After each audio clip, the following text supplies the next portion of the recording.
Yeehaw, everybody! How we doing? Happy Big Thursday. How are you all doing? What's happening, everyone? Happy Big Thursday. Thanks for coming along today. Thanks for coming along. But more importantly, huge thank you. huge thank you to all of you out there for the 200 follows. Is that your reaction? How we doing, everyone? How we doing? Today I've dressed for the occasion. My collar's a bit crooked, but I got my nice sparkly jacket on. I'm dressed like the Colonel, because we're gonna be playing a little game today called I Love You, Colonel Sanders, which is something I planned to do for Valentine's Day, actually. But at the time, my internet went down for a whole week, unfortunately.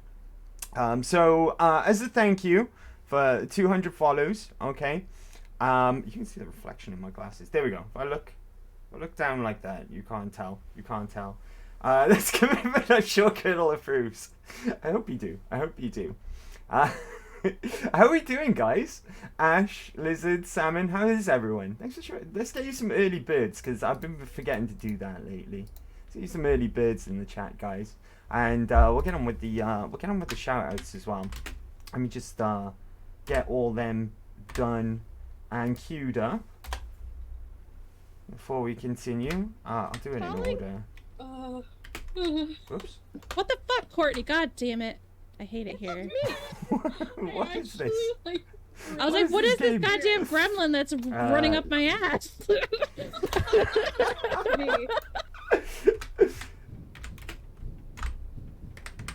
Oh, this one's funny. Whee! Alright, cart. Nope. No, I can't. My collar's all wonky. It's on the wonk.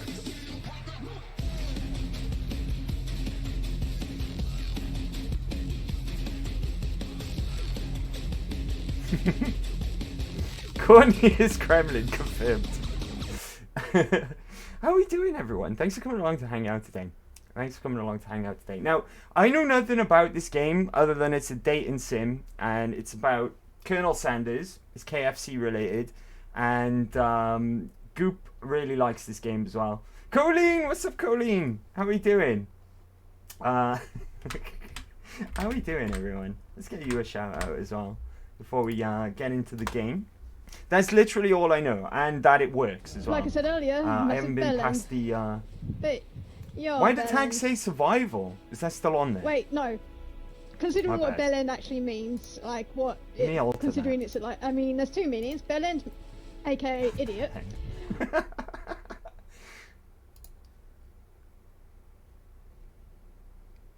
Oh shit, it do as well. That's still there from Skyrim. So that's been there all week.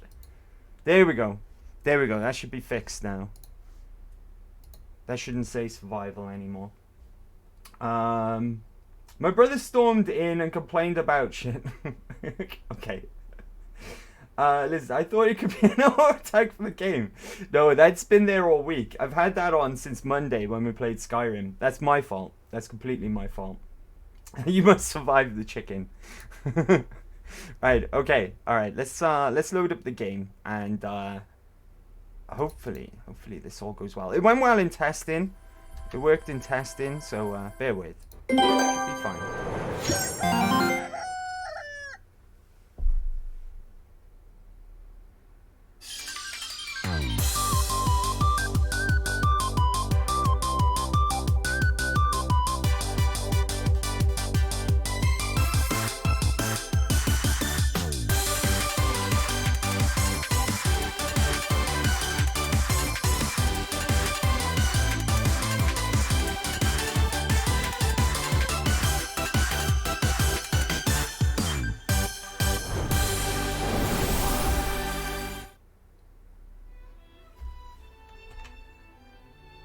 What an intro, huh? What an intro. Ka-ching, what's up, dude? Yo, who is that guy with the stylish glasses? How are you, buddy? How are you doing? Colleen, well, this is a survival situation, as in, can we survive the cringe? Fair point, fair point. Ash, I mean, Dead by Daylight made a dating sim. Are you serious? Is that true? That could be survival. No, that's unbelievable. I actually had that on all week. So, that's entirely on me. So we were playing, what did we play this week? We played, Redfall on survival, and we played Bloodborne on survival. So I guess it's kind of true. It's called Hooked on You. That's funny. That's funny. And, right, let's see what this is all about. If I need to move my head as well, I will do so. Okay, I'm using mouse and keyboard today, which is something I don't usually do. But it should be fine for this game, right? Because it's all like, I assume, multiple choice. I can't continue. I haven't started this game before. This is as far as I've got is the title screen. So let's click on New Game. Enter my name. Andy Hero. Okay, cool. Cool. I think it's all point and click. Okay, cool. Oh, game. Ah, here we go. You sleep softly as the morning sun casts a warm glow through the window of your modest student apartment. I thought we were the Colonel. It's, right, what's this? That's Skip, right? What's this bucket of chicken up here? What's this do? Oh, that's menu. Okay. Alright, cool. And then we got Skip up here. We don't want to skip, though. We want to see what goes on. I don't know how long this game is. We'll try and get through it all today if we can. But I don't know how long it's going to take. The world is peaceful and serene. You could stay in the moment forever. Of course my alarm is a chicken. Or you could wake up now. Your first day of culinary school is no time to sleep in. Smack that clock and up and at him. Throw the clock out the window. I'm tempted to go... That chicken's annoying. I'm tempted to go throw it out the window. By the way, everyone, everything should look fine and sound fine as well. If there's any issues at all, let me know in the chat and I'll sort that out, okay? Toothpicks, what's up, dude? Well, I have plans now this is happening. How are we doing, dude? Let's give you a shout out. How are you, Tooth? Thanks for coming along, buddy. Thanks to everyone out there as well. Everyone out there who has got me to 200 followers today. I can move myself up a bit, right? Yeah. This awesome clip. This amazing clip. What a great clip, right? What a great clip. How are you doing? Now your plan's a chicken. Right, okay. 2 hours. It's only 2 hours. Okay, we should be able to do that. No problem, right? No problem. We'll get through this. Lying in bed, you stare at the ceiling, thinking about everything that awaits you at the prestigious University of Cooking School, Academy of Forelearning. Your mind begins to wander. Who will be there? Who will you... Not who. What will you cook? Chicken, I'm guessing, right? What should you wear? Clothes. Time begins to fly by, and you find your imagination getting away from you. You'll need to take this seriously. You'll allow yourself to daydream a bit, thinking about the future. I'm a little bit of a daydreamer, I like to think, but let's take this seriously. We gotta be, we gotta make our chicken finger licking good, right? I'd better make sure to arrive prepared for the first day. You bust through your morning checklist, teeth washed, hair combed, pits deodorized. Nothing can stop you now. You confidently grab a biscuit, strut out the door, and head off to class. Just what you need to get your blood flowing. Is that a biscuit, though? That looks more like a scone, right? That looks much more like a scone than a biscuit. I forget, though, right? Biscuits are different in the States, right? Than what we have here in the UK. Standing in the quad, you gaze upon the magnificent University of Cooking School, Academy for Learning. Man, it's been like 100 years since I went to school. This is gonna really bring back some memories. Here comes your lifelong best friend forever, Miriam. She's the most adorably awkward person you've ever met, and you absolutely love her for it. She's my friend. She's my best friend. Good morning, anti-hero. Are you excited for the first day of the rest of our lives? Actually, because I sure am. Excited, a little nervous. Okay, a lot nervous. What's the... It's just that this morning I made breakfast for myself. But well, when I ate it, I couldn't taste any love in the food. What if I'm no good? What if I fail? Oh, you'll be fine, Miriam. It's just nerves. It's just nerves, that's all. Classic Miriam. Raised by a MasterChef parents, she's always held herself to a very high standard. It's American biscuit. Freedom biscuit. Dude, don't thank me for the shout out, guys. You'll get a shout out around these parts. You know that. You know that. No need to thank me. It's the least I can do for you.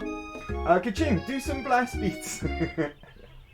Ash. Oh my god, core memory unlocked. The first time I met Tooth, he was playing drums on stream. I completely forgot about that. Really? That's the first time you guys met? That's nice. That's nice. More music streams on the way? Oh, I'll try and catch a music stream next time, Tooth. Definitely. Ever since we were little babies playing together, you rescued me from that quicksand box. It's been clear to me that you're the most loving, caring person I know. You're going to do great. With University of Cooking School, Academy for Learning's famous 3-day only semesters, I'm afraid of being left behind and never catching up. A sweet girl, Miriam, has always had a flair for the dramatic. This summer, she got so nervous about her first kiss that she chipped a tooth practicing on a mannequin. Oh dear. We're gonna give her a pep talk, right? We're gonna give her a pep talk. We like Miriam. Miriam's cool. Should you pep talk her or change the subject to give us some relief? Pep talk her, right? Right? Let's be nice. Let's be nice. Remember last month when we saw that fortune teller and had our tarot cards read? The lady with the mask who gave me nightmares? I've been trying to forget. I know she looks spooky, but she was so sweet, and she told you that you were destined for great things. Remember that card with the fancy looking tower, and that other card featuring the handsome fellow in the red suit? Is that me? I've been waiting for so long to meet a handsome fellow I could call my own. Oh, in the business, we call this foreshadowing. And I'm sure you will soon. In no time, we'll be graduating, and you'll be delighting the world with your heartfelt cooking in no time at all. As you talk Miriam up, you can feel her nerves begin to ease. You know what? Maybe everything will be okay after all. And if not, at least I have these killer bangs. Okay, alright. Can you believe I cut them myself? Actually, you can definitely believe it. Okay, cool. It's exactly what I was thinking. I cannot believe it. Before you can get another word out, you're rudely interrupted when someone smacks your books and custom engraved measuring spoons out of your hands and onto the ground. Who did that? Who did that? Hey! It's Ashley, your arch rival. She's totally evil, but you can't help but be filled with jealousy. She can get anything she wants and she knows it. Hello, Ashley. Oh, I didn't see you there, chicken shins. Chicken shins. Not gonna lie, I kinda like her. You leave anti-hero shins alone. They are perfectly normal shins. You can't stand Ashley. Even her name is annoying. Sorry. That's not me. That's not my opinion. That's not my opinion. You know for a fact that it's actually Ashley, but she had to add extra letters to make herself feel better than everyone. Oh, I see. Is that supposed to be like Ashley? Ashley? I'm guessing it's supposed to be Ashley or something, right? Anyway. So unless it's just the way she's spelling it that's annoying, you know? I don't know. Anyway, if anyone here knows what perfect shins look like, it's us. We're not going to let you or your really weird insults get to us. Across the quad, you see Ashley's best friend, Van, the man... Van, the man, has stopped to look at his own reflection in the mirror. His pants are so tight, you can see him casually working out his glutes while he styles his hair. No lie, they're rocking glutes. Van, you rang. Oh my god, I love this game already. This game's amazing.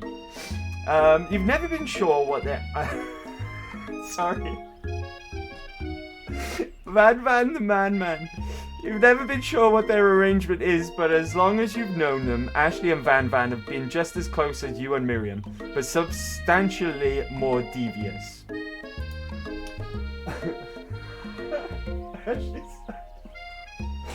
Oh dear, oh dear. Van, the man. What a name. I know, right? I know. I like him, he's cool.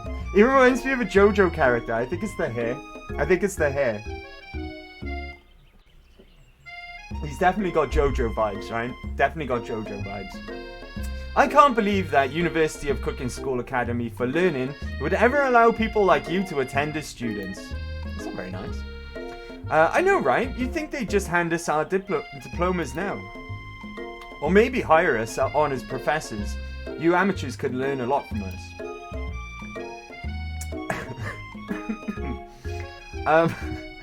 With the first day of school about to start, there's just no time to properly tell these two off. You resist the urge. Let's go, Miriam. Psst, see you later, losers. As you approach the door, you see a goofy-looking kid pushing hard against the window directly next to it. What? Oopsie. I think it's broken. You reach forward and easily pull the door open. That should do the trick. What? I love you? I think you mean thank you. My name is Pop. I was named after my Pop. He's old. Could someone like this also be a student at the school? He must be one heck of a chef. Also, his name tag clearly says Bob. But I guess he's reading it upside down. Oh, this kid's special. Bless him. Pop. His name's Bob. Hi, Pop. I'm Andy Hero, so... Are you going to make me hold this door all day? Nope. And with that, the young man walks into the building ahead of you. Is it just me, or is he kind of cute? I think it's just you, Miriam. You both shrug your shoulders before following him into the building. You stand at the edge of the room, unsure where to sit. Other students wander in and keep themselves busy chit-chatting. Doggo! Scruffy-looking pooch takes his place at the podium at the front of the class. Adorable. Is this going to be the teacher? Or are you going to have a doggo teacher? It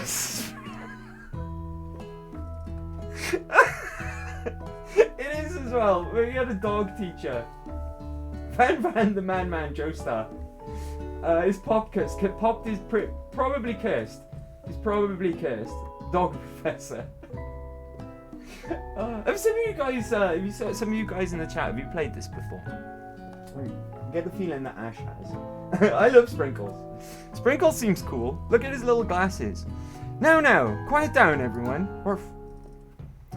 Who is this unreasonably cute pup, and why is he in our culinary class? You must be Sprinkles, head instructor and CEO of UCSAL. Please call me Professor Dog. I'm very cute and a little fluffy, but I still demand respect. Woof. What a cute dog is our what? A cute dog is our professor? This is the best school ever. I guess only a dog's nose is capable of picking up the nuances of fine dining. Out of nowhere, wind begins to rush around you as a swirl of cherry blossom petals fill the air inside the classroom. Pop. I'm chilly, someone close the window. And then he walks in. Oh god, I'm not the colonel. Alright, cool. Alright. You're immediately swept into the aura of this new student and his remarkable goatee. Who knew anyone could be so handsome? Time stands still. It's him! It's... If it isn't my favorite student, Harland. Colonel Sanders interrupts Sprinkles. Sorry, Professor Dog. Before he can finish his sentence. Please call me Colonel. Colonel Sanders. A hushed murmur rolls through the classroom as Colonel Sanders walks down the aisle of desks. Suddenly, the room is sweltering. Sweat begins to bead across your brow. You feel like everyone is looking at you, and you're not entirely wrong. And this over here must be Sweaty Sweats a lot. Shut up, Ashley. Maybe we should open that window back up before faucet pits melt into a puddle and evaporates entirely. Hold on, just a second. Nobody talks to my friend like that. Thanks, Miriam. You two both know my name. We were in the same kindergarten class. And what is with you all? You're really weird insults. Besides, when Anti-Hero sweats, it's not gross, it's beautiful. Look at that shimmer.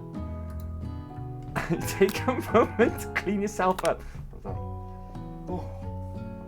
Ooh, oh dear. Alright, all good, all good. It's a good thing you didn't forget about that deodorant this morning. This classroom is hot, hot, hot. It is actually pretty warm, I'm not gonna lie. Professor Dog steps in to settle the class down and set some ground rules. Welcome to the University of Cooking School, Academy for Learning, the greatest culinary academy in the world. The birthplace of culinary legends past, present, and future. Many challenges await you. There will be tears, there will be blood. Really? There might even... maybe I should have kept that survival tag on. There will be blood. There might even be really adorable tiny food. And when all is said and done, there will be a battle. You will lift your sporks and compete in the broom cooking area. Just then, another student enters the classroom and interrupts the professor's rousing speech. Hi guys, sorry I'm late. I hope everyone had a good summer. I really miss... Quiet! Late to class is bad enough, but interrupting my monologue? You're on the fast track out of here, young man. And you sure? Are you sure you're even in the right place? Don't you recognize me? This is my third year in school. I was with you as my teacher. Everyone stares at him blankly. Does no one remember me? I'm... You're expelled! If you utter one more word before I finish. Let that be a lesson to you students, that tardiness is unacceptable! Even Clank made it out here on time, rolling halfway across town on his tiny wheels. You turn to see the students Sprinkles is referencing, who appears to be some sort of industrial kitchen. No way, there's an oven. There's an oven student. I've never actually seen this, I'm loving it. Love out. Ash, I've seen a bit of it played, but I've never played it. Okay. Hello, Colonel! That DVD dating sim you mentioned was made by the same company. No way. No way. I'm gonna have to try it. I'm loving it so far. I've laughed so hard already. This is extremely funny. Psst, whir. The class bursts into laughter. Ha ha ha ha. Oh, Clank, you rascal. Did you see his face? Sprinkles walks in the classroom as everyone stands in silent obedience. When he gets to you, he lifts his nose into the air and takes a deep sniff. That's a bit weird, not gonna lie. Oh, he is a dog, I guess. I guess it's not weird. Your diet is lacking. Based on what I'm picking up here, you definitely need multivitamin. You should be taking better care of yourself. You've never had a talking dog as a teacher before. But Sprinkles' reputation for being smart but tough is well known. You decide to try and butter him up by giving him a treat from your pocket, but what kind? Ooh, beef treat, rubber ball, chicken snack. I don't think he's going to appreciate this, personally. It's got to be food related, right? It's got to be food related. Chicken, is chicken too obvious? Is chicken too obvious because it's a KFC game?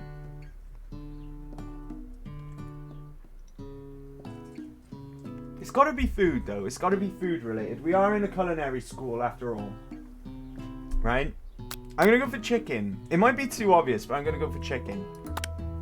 You reach beneath your apron and return with a chicken snack in your hand. Sprinkle's eyes go wide as he locks onto it. His favorite! Yes! Okay. It was obvious, but it was still the right choice. Well, well, well. I think there might be some competition for the new star student. The furry professor immediately devours the snack, leaving your hands slick with a coat of warm doggy drool. Gross. You see the other students eyeing you jealously, but pay no mind to them. If they wanted to succeed in life, they should have learned the importance of carrying a range of dog treat flavors on them at all times. Settle down, young chefs. Take your seats and prepare to have your minds opened to the amazing possibilities of culinary creation. As everyone rushes to claim their favorite seats, you're left standing at the front of the room. Only two options remain. Hey, anti-hero! There's still a seat here. It seems that no one has claimed this seat next to me if you are interested. So we got to pick the Colonel, or Miriam, right? Miriam is our best friend. Okay. She is our best friend, and it looks like she saved us a seat special. I'm gonna go with Miriam, okay? No offense, Colonel Sanders. You move to take your seat by Miriam. I'm so glad to have you near me to support me through this class. That's another good point, actually. You know, she's likely to need some support, right? Look, there's chicken on the blackboard. I just noticed that. That was the clue! Ah, okay. Let's, this is a game of observation, I think. We gotta keep our eyes peeled. Look around our surroundings. Of course, you're my best friend. Who else would I sit by? Colonel Sanders. He has such a magnetic personality, and there's a seat open right next to him. If you had sat there, you might have gotten to know him a little better. Yeah, but I also might have sweated to death as well, right? After what happened earlier. I'd never sacrifice our friendship. Besides, I'm sure I'll get a chance to talk to him later in this semester. I've got 3 whole days. That's like a lifetime. So you say, but now that Miriam mentions it, that Colonel Sanders is just so darn dreamy.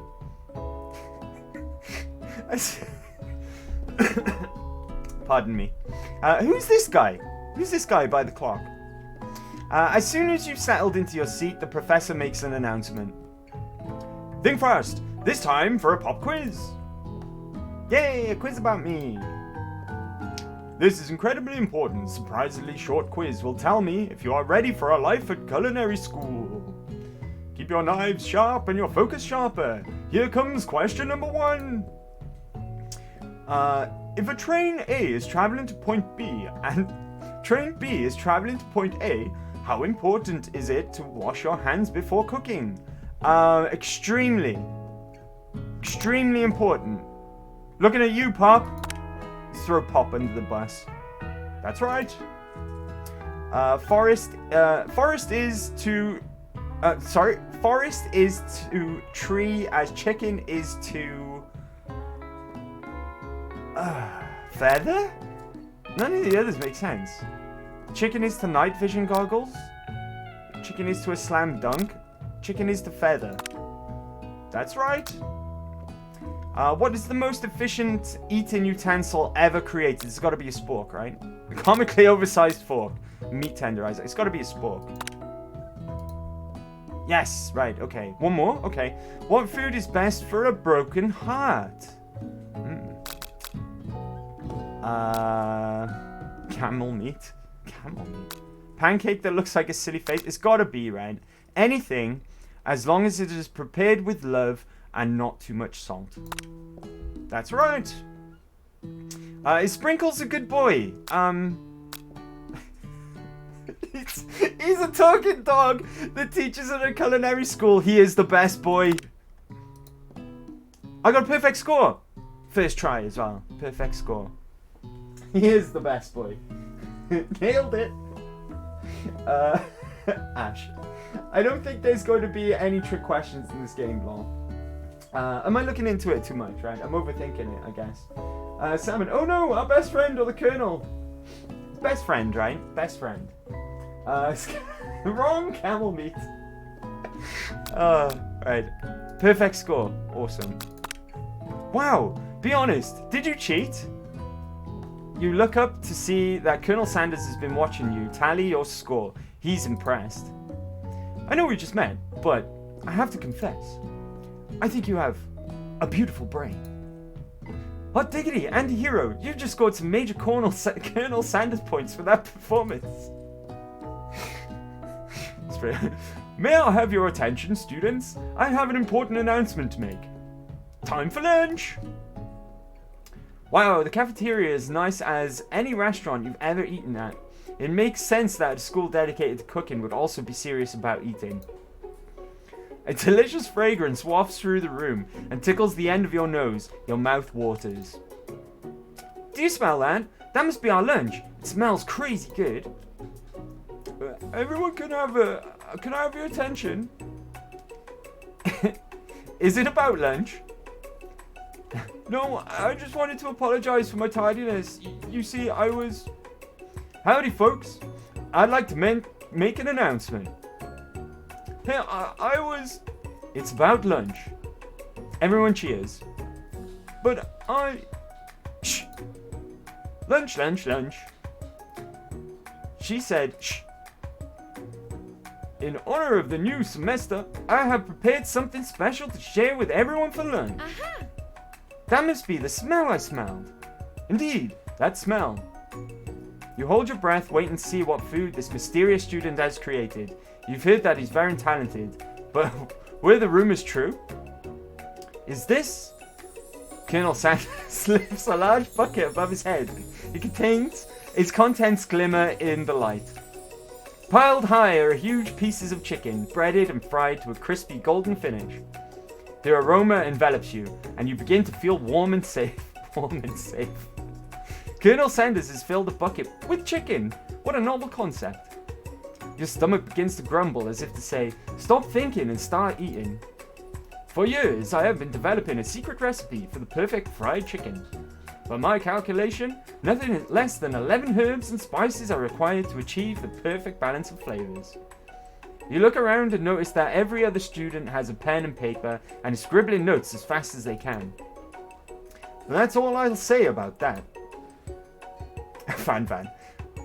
What? You think we want your stupid secret recipe, dude? Pshaw. Nah, my dude. Nah.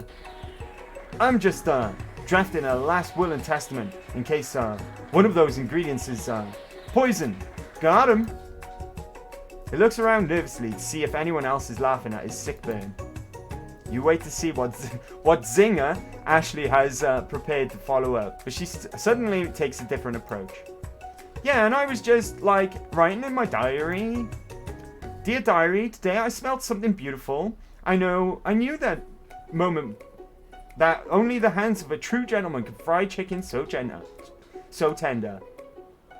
You see her body language change from bitter and evil to sweet and innocent as she slides closer to Colonel Sanders. She realizes he is destined for greatness and fame with cooking skills like this. She wants him all to herself. Oh, please. Well, Van, the man, if you don't want any, I'll take his. Whoa, hold on. I guess I'll try it. He takes one bite and his eyes grow wide. He starts contorting his face as he tries to hold in his pure exhilaration and act unimpressed. What's happened to his hair? Oh, it's just sticking up. I see. Easy now. There's enough for everyone. Please, follow my classmates. Dig in. You take one of the pieces of fried chicken out of the bucket and sink your teeth into it. It's amazing! Tasting Colonel Sanders' food transports you to another dimension! No way! No way are we actually in another dimension. No, it's not. That looks like a very basic bitch cafeteria. Ash, can you smell that smell? Toothpicks. It's 2023 and we don't have smell vision. Humanity is doomed. The KFC Twitter account only follows the Spice Girls and 6 random Doomsday Herb. That's funny. Ash, Colonel Sanders isn't a piece of meat, Ashley. Or Ashley, or whatever, however she spells it. Correct, he is the piece of meat. Right, what the hell's going on? How are we in a different dimension? Alone with your taste buds, gripping a drumstick in your hand, you float weightlessly. Focus your mind and meditate on this moment. Try and identify every flavor. Savor the moment and everything that it tells you about Colonel Sanders' culinary heart. Swim towards the light.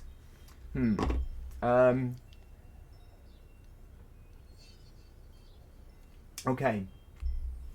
Okay, I'm afraid that if we go towards the light, we might end up dying or something.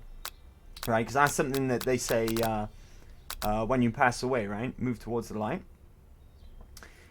Savor the moment and everything that it tells you about Colonel Sanders' culinary heart.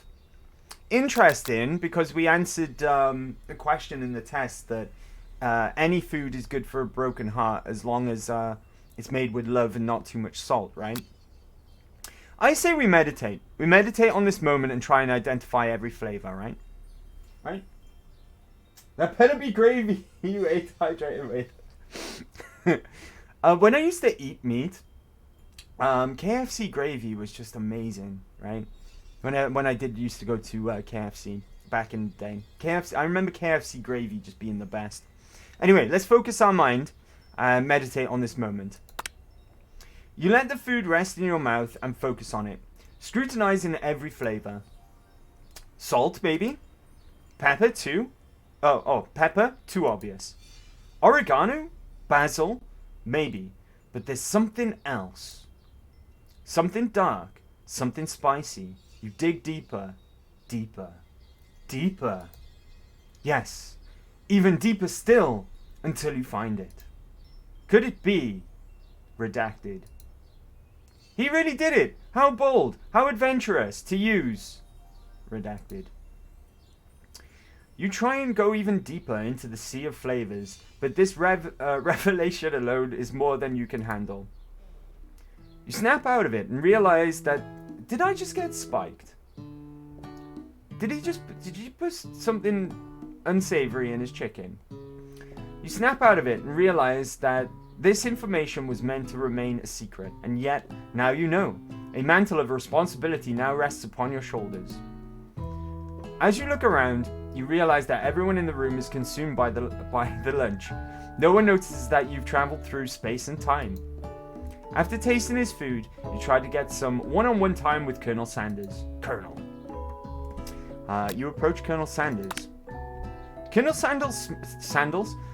Sanders smiles ever so softly as you approach. He stops what he is doing and allows you to break the silence. Colonel! I wondered if I could talk to you for a second. Anything for a fellow chef. What exactly was on that chicken? Look at him! He definitely was up to something suspect. He definitely spiked me. Right. Haha! How bold you come to... How bold to come out and ask. It's an idea I had for a new combination of flavors that will make my fortune and establish my legacy for all time as I open a chain of highly successful fried chicken restaurants. No big deal. It's just you and me here talking. I can keep a secret. In fact, I've got some of my own that I'd be willing to trade. Oh dear. Oh dear, I don't like the sound of this. What's the rush? Semester is only getting started. We've got 2 more whole days to get to know each other. He's clearly not going to give up easily, but it doesn't hurt to be persistent. You know what they say about secrets, Colonel? Colonel. Shouldn't learning be fun? Aww. You've got moxie, I'll give you that. Colonel Sanders looks both ways to make sure you're truly alone, and then leans in. Oh god. You can feel his warm breath as he whispers. Oh no. Just one ingredient, but you can't tell I use. Redacted. It's something my great-grandmother taught me. Redacted? Wow! You now have guessed it. In fact, you're not even sure where you'd get some if you searched. And redacted definitely isn't the flavor you tasted before, so now you're 2 ingredients closer to knowing the full recipe. But you don't tell Colonel Sanders that. While you're wrapped up in a huge revelation, you notice that Colonel Sanders has disappeared. While everyone else is still in the cafeteria, you decide to look for him. You find Colonel Sanders outside, standing in the quad. Oh, it's you again. Howdy. Sometimes I like to come outside and look at the school buildings. I think about how my story will continue on after I've graduated. Sounds like you've had big plans. I dare say the biggest. I will leave my mark on this world. You can bet on that. Alone together for the first time, you figured now is the perfect moment to show your personality to him. Nag him to show your own strength. What's that even mean? Nag him? I don't even know what that means. Wow him with a big idea to add an additional ingredient to really spice things up. I don't think that's going to work. Be modest and but thoughtful. I think that sounds like me, right? Modest but thoughtful. What do you guys think? Dark and spicy. He definitely put something spicy in my chicken. It made me space out and go to another dimension. I think modest and thoughtful is me, right? I'm the most modest person. Well, I just wanted to tell you that I really enjoyed your food. Now you've got his attention. The flavors were complex but comforting. The interplay between salty, savory, and peppery, it was perfect. I appreciate the compliment, young anti-hero. I'm sure you'll be a big success. I know we've only met today, but I'm starting to get the same feeling about you. We should head back inside. The next lesson starts soon. You step into the massive cooking arena, where the afternoon lessons will take place. Each student gets an oven and all the tools and ingredients they could need. Look at this place. It's magnificent. Finally, we get to show our stuff. Wait a second. Oh no. We have to show our stuff. What if I totally blow it? You're not going to blow anything. Except maybe kisses. To the crowd of fans you're going to earn with your signature. Adorable tiny food creations. Welcome students to the cooking arena. For today's lesson we'll be cooking with partners. Hurry up and pair off. Naturally Miriam looks over at you. But unable to control yourself, you pounce on Colonel Sanders. Oh no, I want to pair up with Miriam. Come on game. Hey Colonel, would you like to tackle this lesson as a team? The team of two. That is, me and you, if that wasn't clear. Alright, I'm coming on a bit strong, right? Want to be my partner? Sure, anti-hero, I'll prepare our station. Without you as a partner, Miriam is left standing all alone. Two different students quickly take notice. Oh no, poor Miriam. Miriam, go with the oven. Go with the oven robot. Stay away from Pop. Stay away from him. Hello, new partner. Beep boop. Oh my, two potential partners. I'm so sorry, gentlemen, but I don't know who to choose. Looks like you'll have to pick Fora. Friends' duties can be a little awkward, but that's the price you pay for not being alone forever. Who do you want to ask to be Miriam's partner? It's gotta be Clank, right? Gotta be Clank. What are we saying? Yeah, let's go with Clank. Sorry, Pop, but I think Miriam will be partnering with Clank today. It's okay, I already ate. It's not entirely clear if Pop has any idea what the point of school even is at this juncture. Clank is clearly excited to have some attention. He heats up and begins to roll back and forth. Hold on there, fella. We don't even know the assignment yet. Technically, Clank might not have a face, but there's something charming and earnest about him. Bzzzt. Tissue? I hardly knew you. Ah. Clank judders and a panel shakes loose. You get the impression that this is a sign of affection. Looks like you two will be fine. Now it's time to focus on your own cooking classwork. Alright, you two, for today's lesson, we're going to keep it simple. Pick a basic dish and divide up the steps. No chef is an island. It takes 2 flints to make a fire. You get the idea? Which dish do you suggest your partner, Colonel Sanders? Steak tartare seems easy enough. It's fancy and you don't even need to cook it. Okay. Use an octopus, gross, will blow Colonel Sanders' mind. Your grandmother's mashed potatoes and gravy. Yeah, that's... well, steak tartare. How come you... you don't even need to cook it. What, are we gonna have the steak, like, blue? I mean, I would say steak, but... not if it's not gonna be cooked. I'm gonna go with grandmother's mashed potatoes and gravy, right? Mashed potatoes and gravy, he's gonna know how to make awesome gravy. He's gonna know how to make KFC gravy. I'm gonna go with mashed potatoes. I've always been something of a down-home chef. I was thinking we can make something warm, inviting, comforting. Maybe mashed potatoes and gravy. I couldn't imagine one without the other. Colonel Sanders casts a coy look at you, causing your whole face to go beet red. Embarrassed, you quickly turn away. I'll go get the potatoes. No, please, let me. Picking the perfect produce is a passion of mine. Looks like things are getting pretty fresh around here. Does someone have a crush on Colonel Sanders? Am I gonna have a choice in this game? The game seems to want me to, like, it seems to be pushing me towards Colonel Sanders. Am I gonna be able to make my own choice here? Or is it just gonna be Colonel Sanders? We're just cooking partners. Mind your own business, thank you. Sanders' heart is my business, and you'd better keep your fingers off my man. You can have him, it's fine. Did someone call for me? Oh, he's definitely a JoJo. He's definitely a JoJo character. What would his stand power be?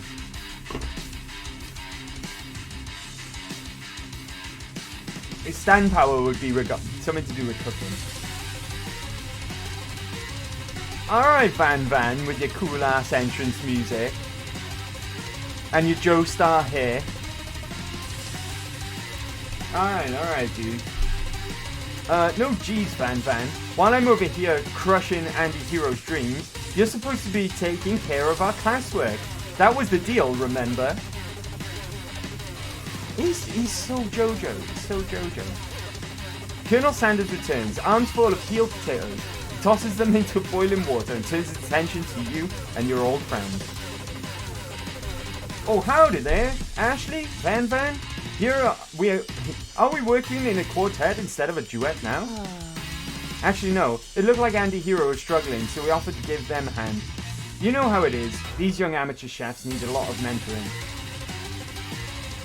This music though. I was going to say, Colonel Sanders, maybe I could teach you a thing or two about fancy food. Maybe one day you might be able to get up to my level. Ha! Doubtless. Don't be rude, Van. Personally, I have no doubts whatsoever about Colonel Sanders' ability to concoct creations worthy of admiration. After all, your fried chicken was quite spectacular. But Colonel, if you ask me, I might make a better partner for you than this thing. Thing? How dare you? That has positioned itself at your station. Don't you feel deep down that we cast complementary shadows? We fit together like a pie and a drumstick. It just makes sense. Nothing about this makes any sense, but one thing is clear. She's coming for your Colonel if you don't watch out. Ashley is really going at you hard. You need to ask for some backup here before things get ugly.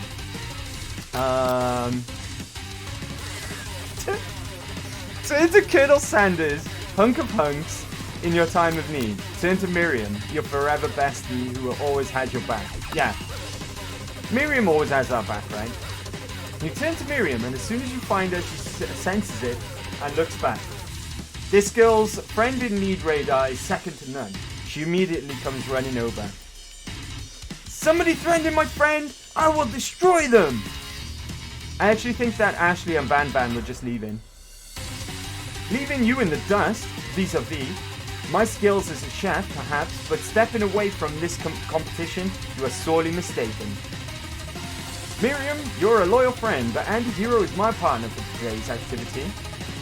You look for Sprinkles and hope that he might step in, but he's nowhere to be found. Darn those cute corgis and their short but sturdy stature. You look down at your station and realize that in the tension of the moment, your hands have been cooking on autopilot.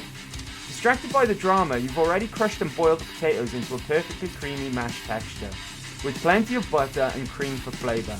It's as if your natural passion guided you through the steps you know so well while your attention was elsewhere. I know just what to do. Colonel Sanders extends his hand. He's holding a beautiful white porcelain gravy boat, out of which he pours a smooth brown gravy, smothering your nearly finished potato dish. Oh, that do look good. That do look good, to be fair. That do look good. Lizard, he has his own theme music. I know, right? He's such a JoJo character. Two-Fix. Hey, Maker, have you ever watched Neon Genesis? Yeah, I watched Neon Genesis. I've seen it all. I've seen the movies, and I've seen, you know, the ones that are like You Will, and then brackets not, Advance, and I think there's 4 of them now. I've seen the first 3. I think I got them on DVD. Yeah, and I've do really like Neon Genesis. It's very, very messed up. It's very, very messed up series, but it's also awesome. It's very, very good. It's very, very good indeed. Gravy flows down the mound of mashed potatoes. The results look spectacular. Granny would have been very proud. Good grief! Colonel Sanders holds his spork out to you. You reach out and grab hold of it, but he doesn't immediately let go. The two of you stand holding the same spork. And for that small moment, all of your madness and pressure in this crazy world stops. Your eyes lock. The moment is electric. Time stands still. If you love something, set it free. Together, you dig the utensil into the mashed potato and lift a heaping sporkful up. When you see Ashley with a sinister look, you know she's plotting against you to be with Colonel Sanders.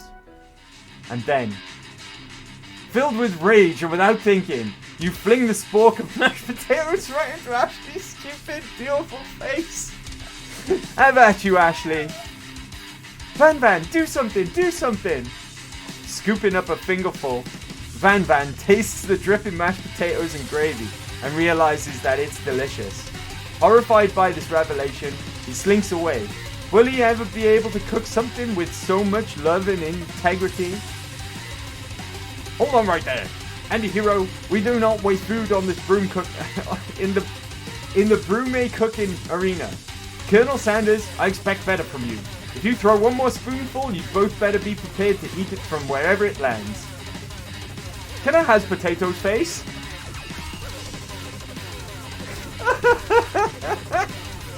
Oh, Pop, never change, Pop, never change. Van rushes back over, a covered dish in his hand. Mashed potatoes with gravy? Pathetic. In just a few minutes, I've prepared a full meal. Gaze upon my specialty. Braised tentacles of octopus in my silky saltwater sauce. Plated on a battle axe blade. Forged by my supreme chef ancestors. This guy is so a JoJo character. He's so JoJo.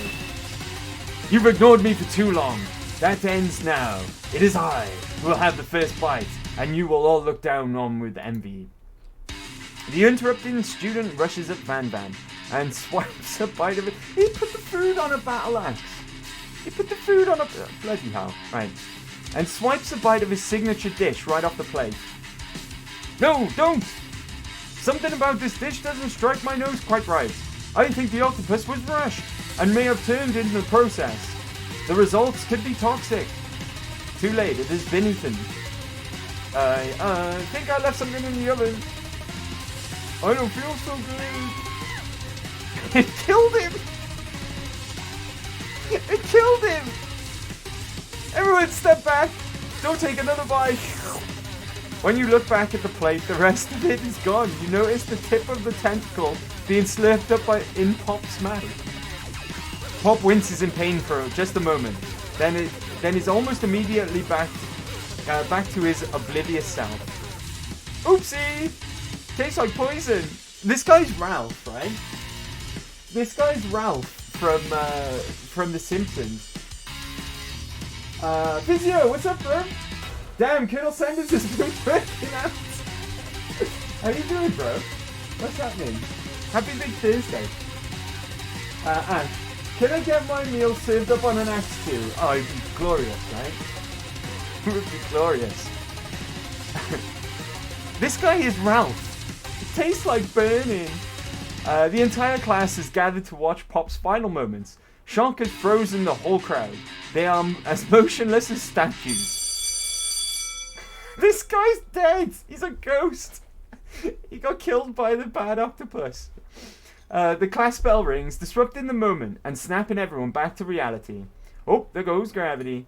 It would appear that Pop's enthusiasm for trying new things, despite obvious danger, has inoculated him against poisons of all kind.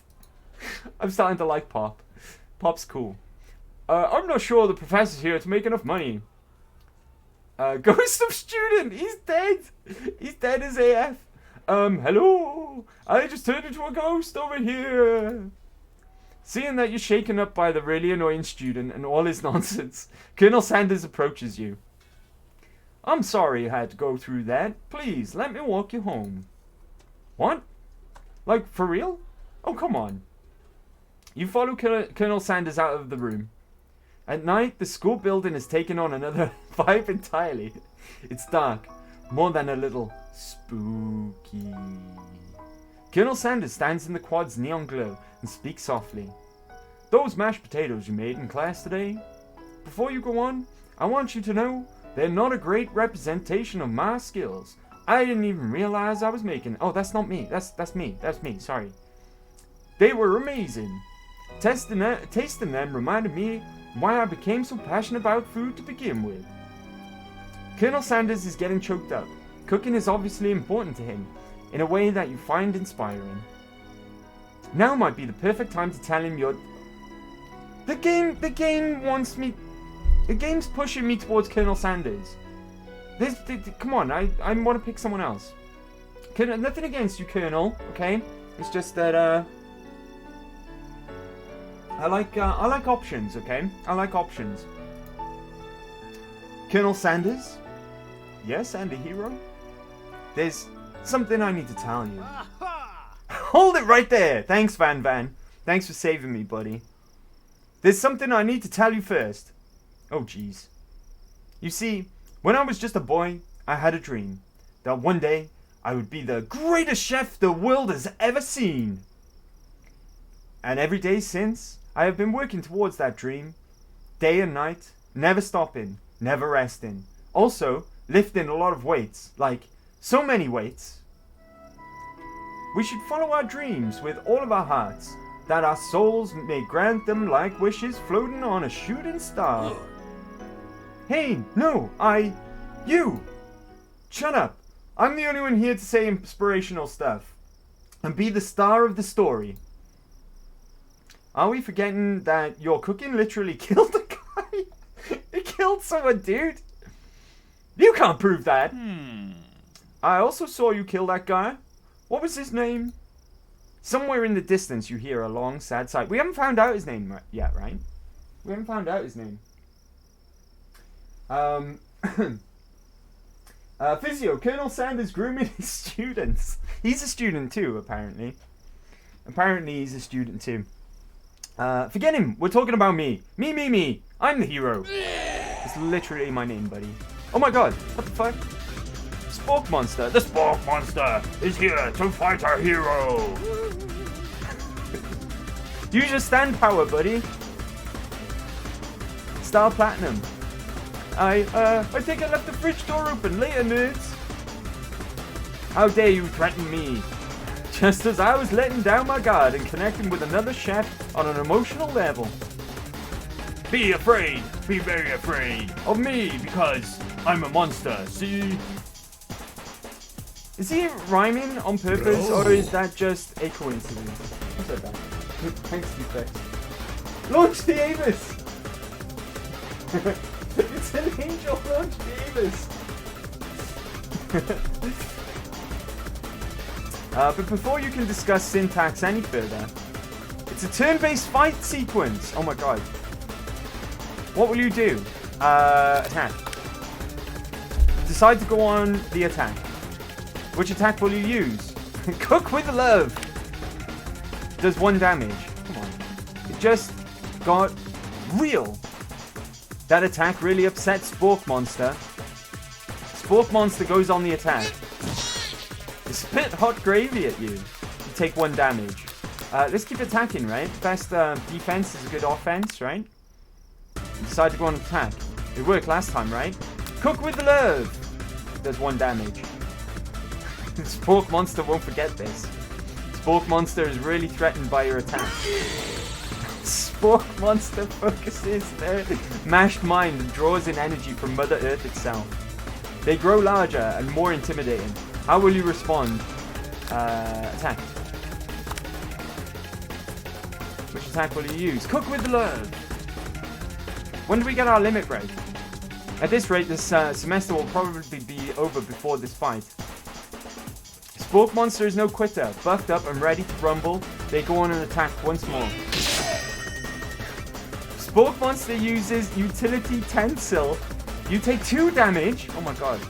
If you take much more damage, you're not going to survive the battle. Attack! Again? Cook with love. Spork Monster is oozing cheese sauce into the lawn of the quad. I wonder who's going to have to clean that up. Feeling vulnerable, Spork Monster prepares for its ultimate attack. Rounded Edge.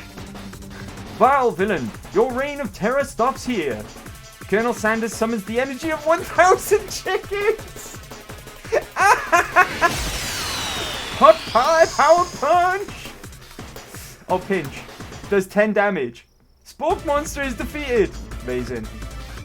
You saved me. An injured Spork Monster spews steam into the night. Forget mercy. Finish him. No student will ever walk the quad in fear again. This monster messed with the wrong chef. Attack. You ready? Your final attack. You'll never survive my student debt loan destruction. That's lame. It does 10 damage though.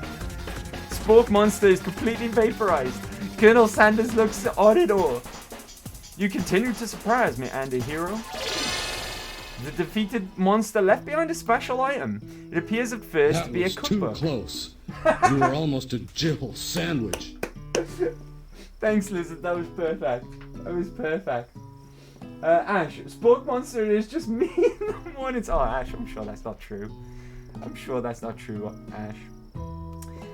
It appears at first to be cookbook, but upon closer inspection, it's much more. It's a book of magic spells with a golden chicken on the cover. You open the cover and find a library card tucked inside. The last name to have signed it out is Borko. Borko. That name sounds strangely familiar. Your blood is pumping as you stand in the quiet of the night, holding the mysterious book in your hand. As you came down from your battle buzz, you realize that your final attack has left you completely depleted. The world around you begins to fade away.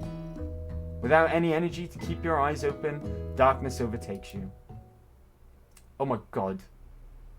Did he just carry me home? The image of Colonel Sanders flashes before your eyes as you fall asleep. He must have helped you get home. In your tired state, you don't know if you could have made it without him. What a guy. You want to thank him, but you don't have the strength to utter a single word. You feel your covers being pulled up as you are tucked in tightly. Good night, my Colonel. In your dream, you are together with Colonel Sanders. For some reason, Sprinkles is also there. Instructing your love. Dreams are weird. What the fuck? And he's riding, we're all riding on chicken. Oh my god, this game's weird. I love it.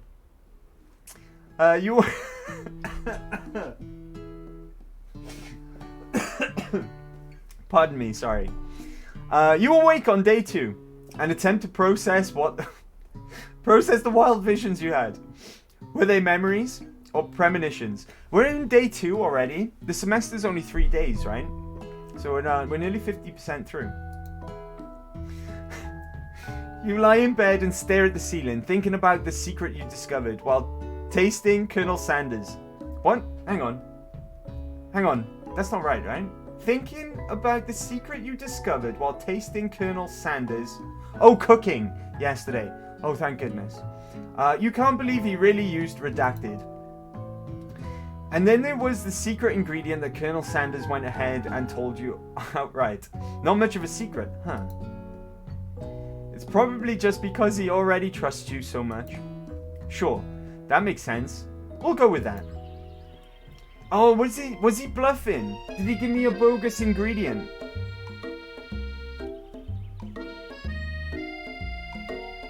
Do you think he was lying to keep his secrets? Interesting. Interesting. You meet up with your bestie in front of the school. Before you can tell her about the encounter with the spork monster, she launches into a story of her own. True, we didn't find out what Miriam cooked yesterday, right? Okay, now... okay, I know this might sound a little strange, but I think I might be, I think I might like Clank. Of course she does. Of course she likes Clank. Like him. Like. I know it sounds like it's moving too fast, but there's something about him. I like him. Like him. We got to talking after class and he's actually a totally sweet guy. Not only that, but he's really smart. He told me all kinds of stories about Colonel Sanders. Did you know that Colonel Sanders was the most popular kid in his high school? No, but that does make complete sense.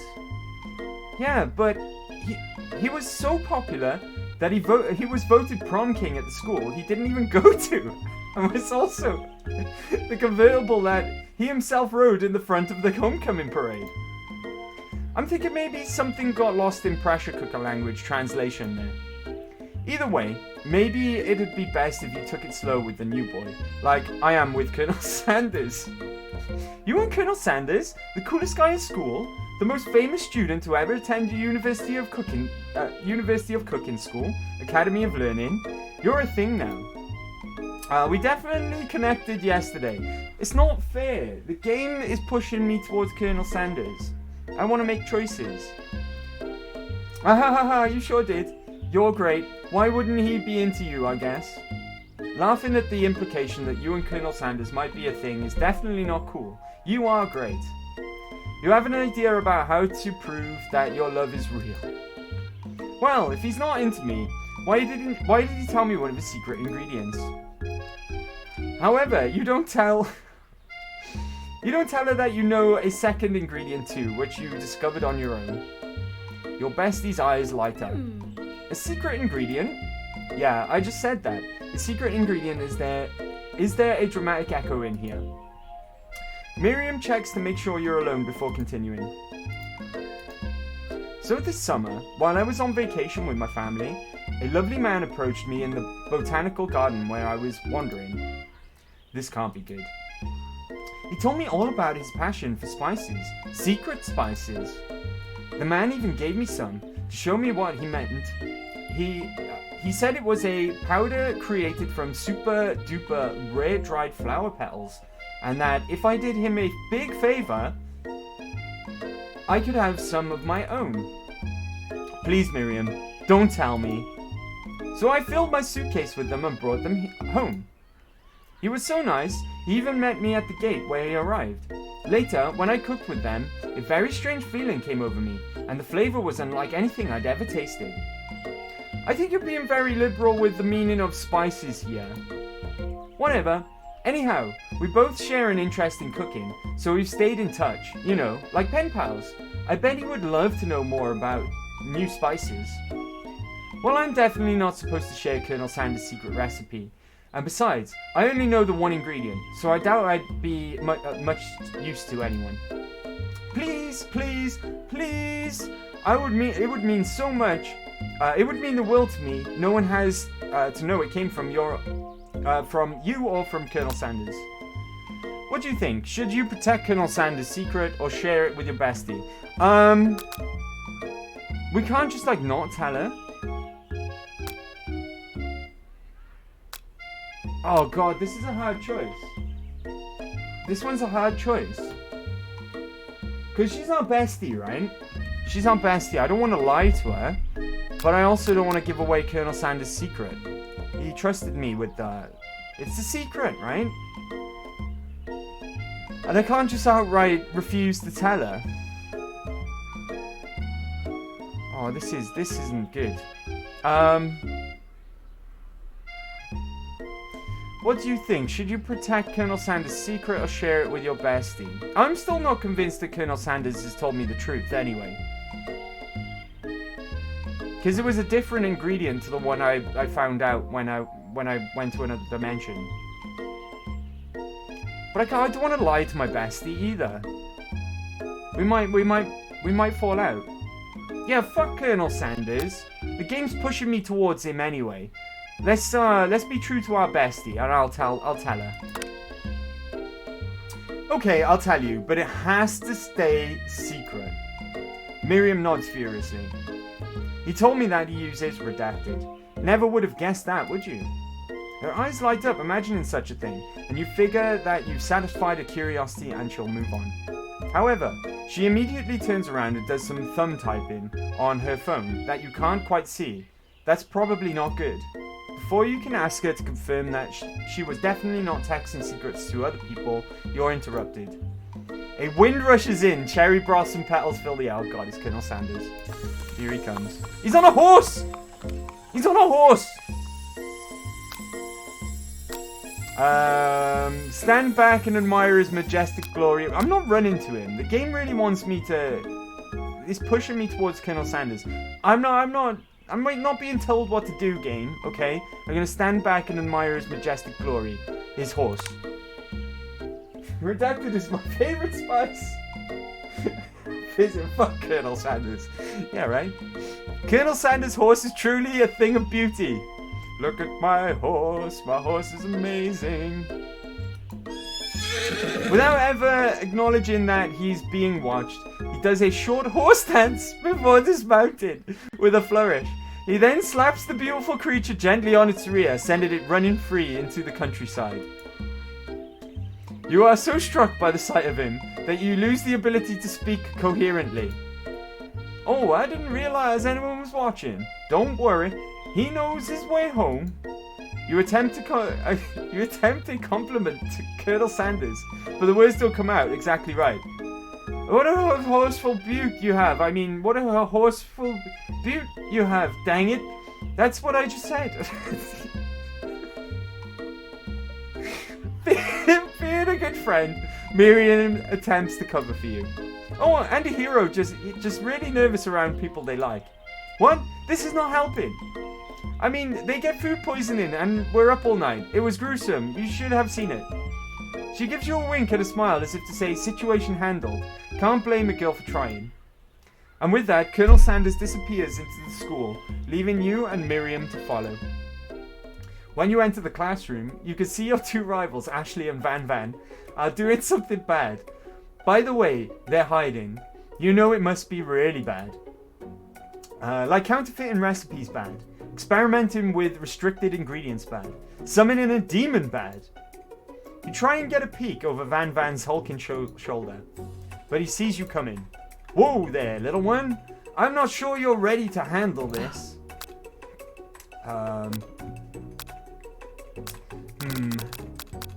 Act like you're not interested in them, but really try and get a closer look. What do we think, guys? Stop acting immature. Act like you're not interested in them, but really try and get a closer look. We'll try and get a closer look, right? We'll try and get a closer look. You sit near the rivals, but leave your back turned to them. You even hear Van Van mutter something that sounds a bit like a magic spell. However, he notices you eavesdropping. You try to cover your tracks and improvise an excuse. It's time for class. You're distracting to the rest of us who wants to learn. Now you've upset them. Oh, and you're the emperor of cooking, are you? You make the rules. I'm not sure you know what's good. I'm not sure you'd know a good meal if it ate you.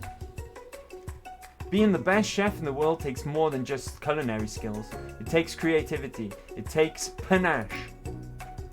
And it doesn't hurt to use a little evil. You finally get a look at what it was they were hiding, and you instantly recognize it. It's a book, just like the one you found after your encounter with the spork monster. That's the same book I found last night in the quad. Ashley immediately elbows Van Van, who hides the book behind his back. I don't know what you're talking about. That book is a family heirloom, and its contents are a secret. You notice that they haven't been studying the book. They've got Pop pinned to the wall, and they're tossing potato skins at him as he tries to catch them in his mouth. Poor Pop. We're playing. Before you can dig in any further, you're interrupted by the arrival of more students. It's almost time for class. Beep beep. Clank must be running late. He's in such a hurry that he rolls right over Van Van's meaty foot. Hey, watch out, you bucket of bolts. You watch how you talk to him. He didn't do anything. Bzzt womp. Who do you think you're talking to? I never heard such a language, not even from a stand mixer. Womp womp. No, your mother was a stand mixer. Van Van jumps to attack Clank, but Clank shocks Van Van, sending him flying across the room. Protect me, Colonel Sanders. These crazed men are about to come to blows. I think it must be over me, but I'm not interested in either of them. Ashley's tone has completely changed in an instant. She bats her eyelashes at Colonel Sanders. Surely he must know that there is a ruse, right? Gentlemen, get a hold of yourselves. Save it for the arena, at least. Or don't, honestly, what do I care? I've got lofty career aspirations to focus on. Maybe I can help you with your business plan. Just then, Sprinkles arrives to signal the true start of the class day. He's panting, which doesn't seem that abnormal. He's a professor, but he's also a dog. Students, please take your seats. I apologize for my late arrival. I spent the morning chasing a car all around town, and my tiny legs are very, very tired.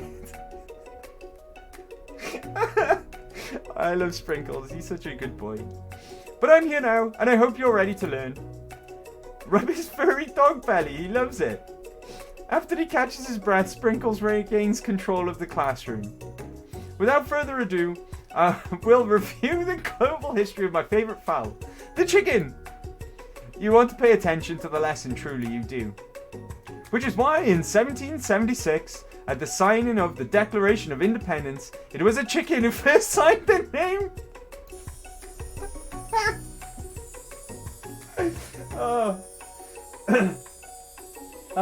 Toothpicks, I gotta dip out for now. All take care. You too, Toothpicks. Thanks for stopping by, buddy. You take care too, buddy.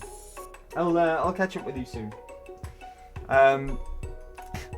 You can't help but daydream about Colonel Sanders, and you miss most of the important parts. Why is it Colonel Sanders? When you come to, Sprinkles is holding a tray of food in front of you. Well, and a hero.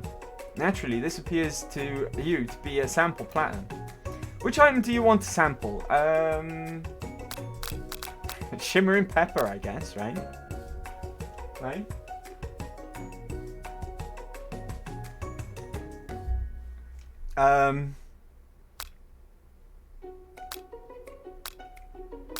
Not the dog biscuit. Let's go with the shimmering pepper.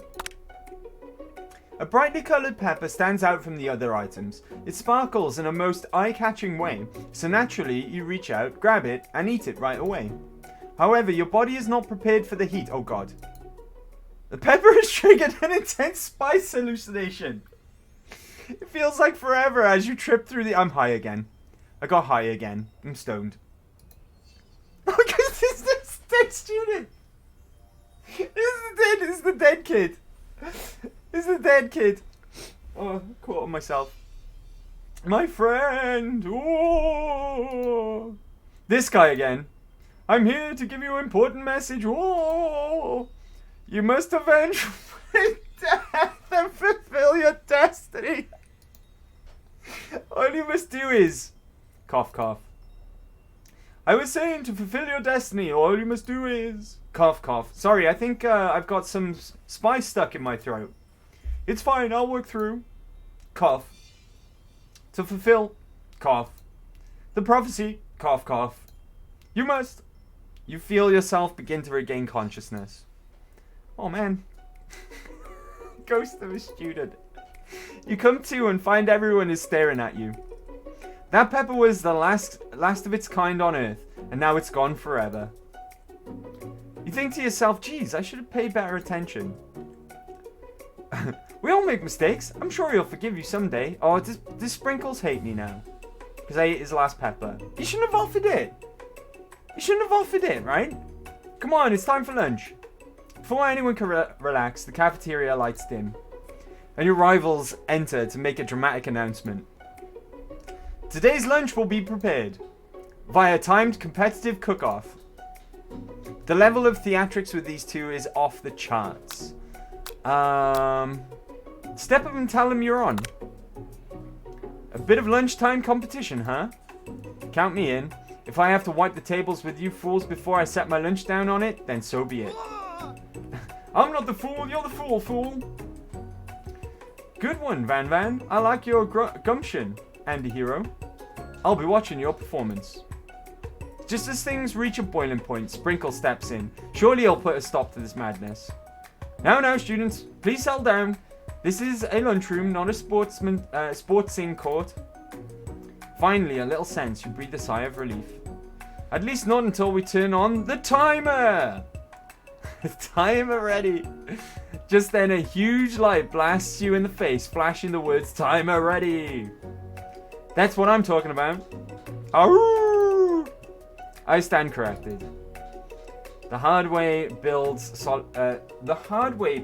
solidly a foundation of confidence that cannot be swept away.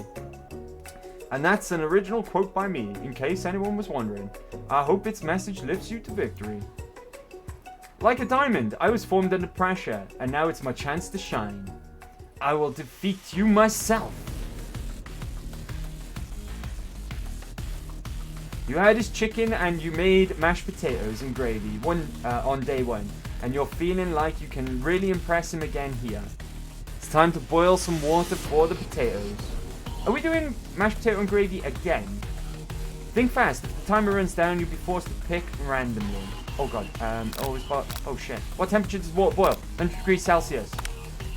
That's right, but how would you have gotten into the school without knowing that? Winner gets to rub my furry belly. Let that entice it off and motivate you more. Oh, you're such a good boy. Best boy. You're going to need to season this chicken before you cook it. You don't know Colonel Sanders' recipe exactly, but you have an idea. 11, right? That's right. You might not know all of the ingredients yet, but at least you're headed in the right direction. Tail wagging intensifies. Now that you've got some basic steps going, it's time to elevate your craft. What state of mind offers the most flavor? Vigilance! That's wrong, shit! I'm begging you to get it together, get it? I'm a dog, it's never the wrong time for some dog jokes. Next question. Your classmates are rooting for you, but Ashley is simply stronger and faster than you. You'd better pick up the pace if you want to survive. When you were a child, your father told you to never forget where you came from. Every day you meditate on his advice and draw energy from that place. Now would be a great time to harness that energy. So where does it come from? Oh shit. Small town where big dreams born. That's right. Okay. Fuck. Oh, that was stressful. That was stressful. This is your shot and you're not going to miss it. Arroo! Try to shut out the noise of the arena and focus on your cooking. Oh god. What is the sound of success? Sizzling! That's wrong. Shit. Fuck. Don't make me get the spray bottle. Oh no. Oh no. You notice Colonel Sanders out of the corner of your eye. I believe in you, Andy Hero. He's actually cheering you on. Which would be awesome, except knowing he's watching you makes you totally forget what you were doing. He's on a horse again. He's on a horse again. Nick sensation. Now all you can think about is Colonel Sanders. Okay, how many spoonfuls of gravy would it... Oh god, the time! The time, what were you thinking? Get your mind back in the competition. Grrr. You are stranded on a desert island with only one desert cookbook. What should you take? I know, right? You know what? Shouldn't you be focused on the challenge? You're falling behind. Sorry, I forgot the question. You and Colonel Sanders ride... What does that have to do with crafting spectacular fried chicken and delicate baked biscuits? Woof woof! You're really struggling to keep up. At the next station over, Ashley has already begun plating elements of her dish. It's colourful and complex. To make up time, you toss your biscuit dough into the stand mixer. As you do, the crowd gasps. Yikes. I know you love nothing more than seeing a fellow appliance utilized in a kitchen battle, but sometimes that means sacrificing the personal touch. You might not have any hands, but Anti-Hero does, and a good chef needs to be touching the dough to know when it's properly mixed. Excuse me. There's an easy way and a hard way. You don't get far by going the easy way. When you hear everyone talking, you realize how serious your error was. You immediately shove your hand back into the mixer to rescue your dough before it's overmixed. Oh no. Oh no! It's immediately crushed by the quickening spinning beaters. There's no way you'll be able to use that hand for the rest of the match. Colonel Sanders shakes his head in shame. What you often find is the easy way can turn out much, much more difficult. Everyone stop! What are you doing right now? This battle is over. It can't be. I was so close to finishing my dish. Sweetheart, it looks like your hand, you simply can't go on. Oh, that's too bad. And here I am with a complete dish ready to serve. Surely that makes me the winner by default. No, it wouldn't be fair to compare the two on account of Anti-Hero's injury. Who said that? Colleen! Thanks, Colleen. You see, Sprinkles began to lick his doggy chops as he locks onto the dish. But I suppose you should at least tell us what you prepared. Well, because I'm the sweetest, I skip straight to dessert. Under this white chocolate dome, you'll find a wide array of delights, taking you on a journey of flavor that tastes good and tells a story of excellence. I was going to ask Anti-Hero to do the honor, but since you're injured, I'm afraid that pouring this creamer of delight hot chocolate sauce might be too difficult. Colonel Sanders, if you wouldn't mind lending me your strong, steady hand. Colonel Sanders pours the hot chocolate sauce on top of the dome, causing it to melt away, revealing the ingredients hidden within. Oh my god, seriously? Inside you'll find a delicate fried cheese croquet, atop a slice of honeycomb, ice cream 2 ways, tender nougat, and pearls of blueberry gali? I don't know. Colonel Sanders seems intrigued but prepares not to impress as he dips a finger in the chocolate sauce. Simplicity isn't your strong suit, is it, Ashley? Oh, you, hee. I've not got time this time, thank goodness. There's no time on my questions. As he places a sauce-covered finger into his lips, Ashley leans over and whispers something into his ear. A dab of sauce sticks to his mustache. Internalize the rage you feel. Put yourself between Colonel Sanders and Ashley. I'm not entirely sure which one to pick, if I'm honest. Internalize, isn't that like hold it in? Yeah, let's hold it in. Your rage burns so intensely within your eyes that they burst into flames.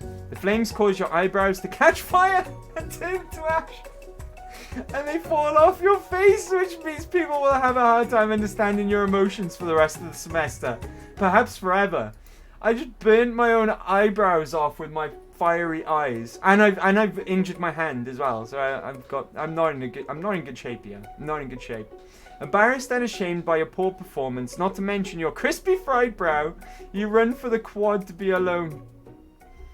The beautiful weather feels like an insult inside of you. A storm rages. It's Colonel Sanders. He's probably here to tell you that he and Ashley are in love and have decided to get married. I don't mind. That's fine.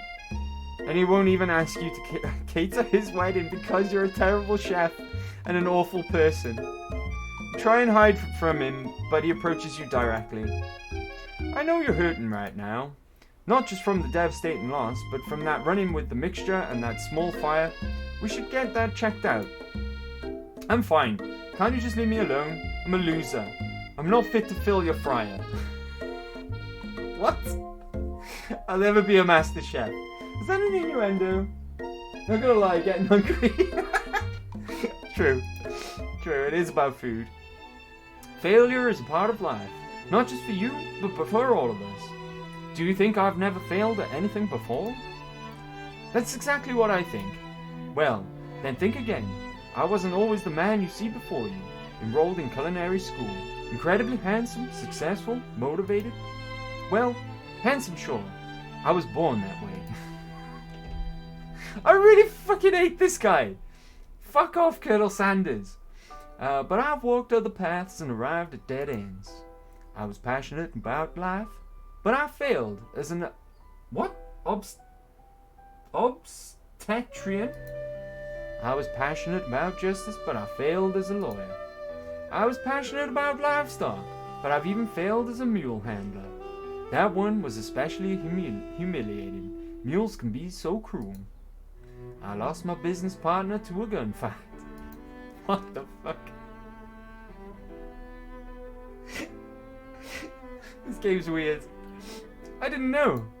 People see my delicate ribbon tie and my well-kept beard and assume that I've got it all together, which is true now, but it hasn't always been. Sounds like this guy could really use a hug. Oh my god, no. Alright, fine. I resolved that I was going to amount to something. No amount of hours, labor, or money would deter me from giving the best I had to give. As Colonel Sanders changes focus, you can see something ignite inside of him. A burning passion. One has to remember that every failure can be a stepping stone to something better. My new dream is pure. It's honest. It's something that a humble man in a crisp white suit can be proud of. I will create a new chain of chicken restaurants that will bring joy to the entire world and make up for my past misdeeds. Yay! It's Pop! Yes! Pop's here to save the day.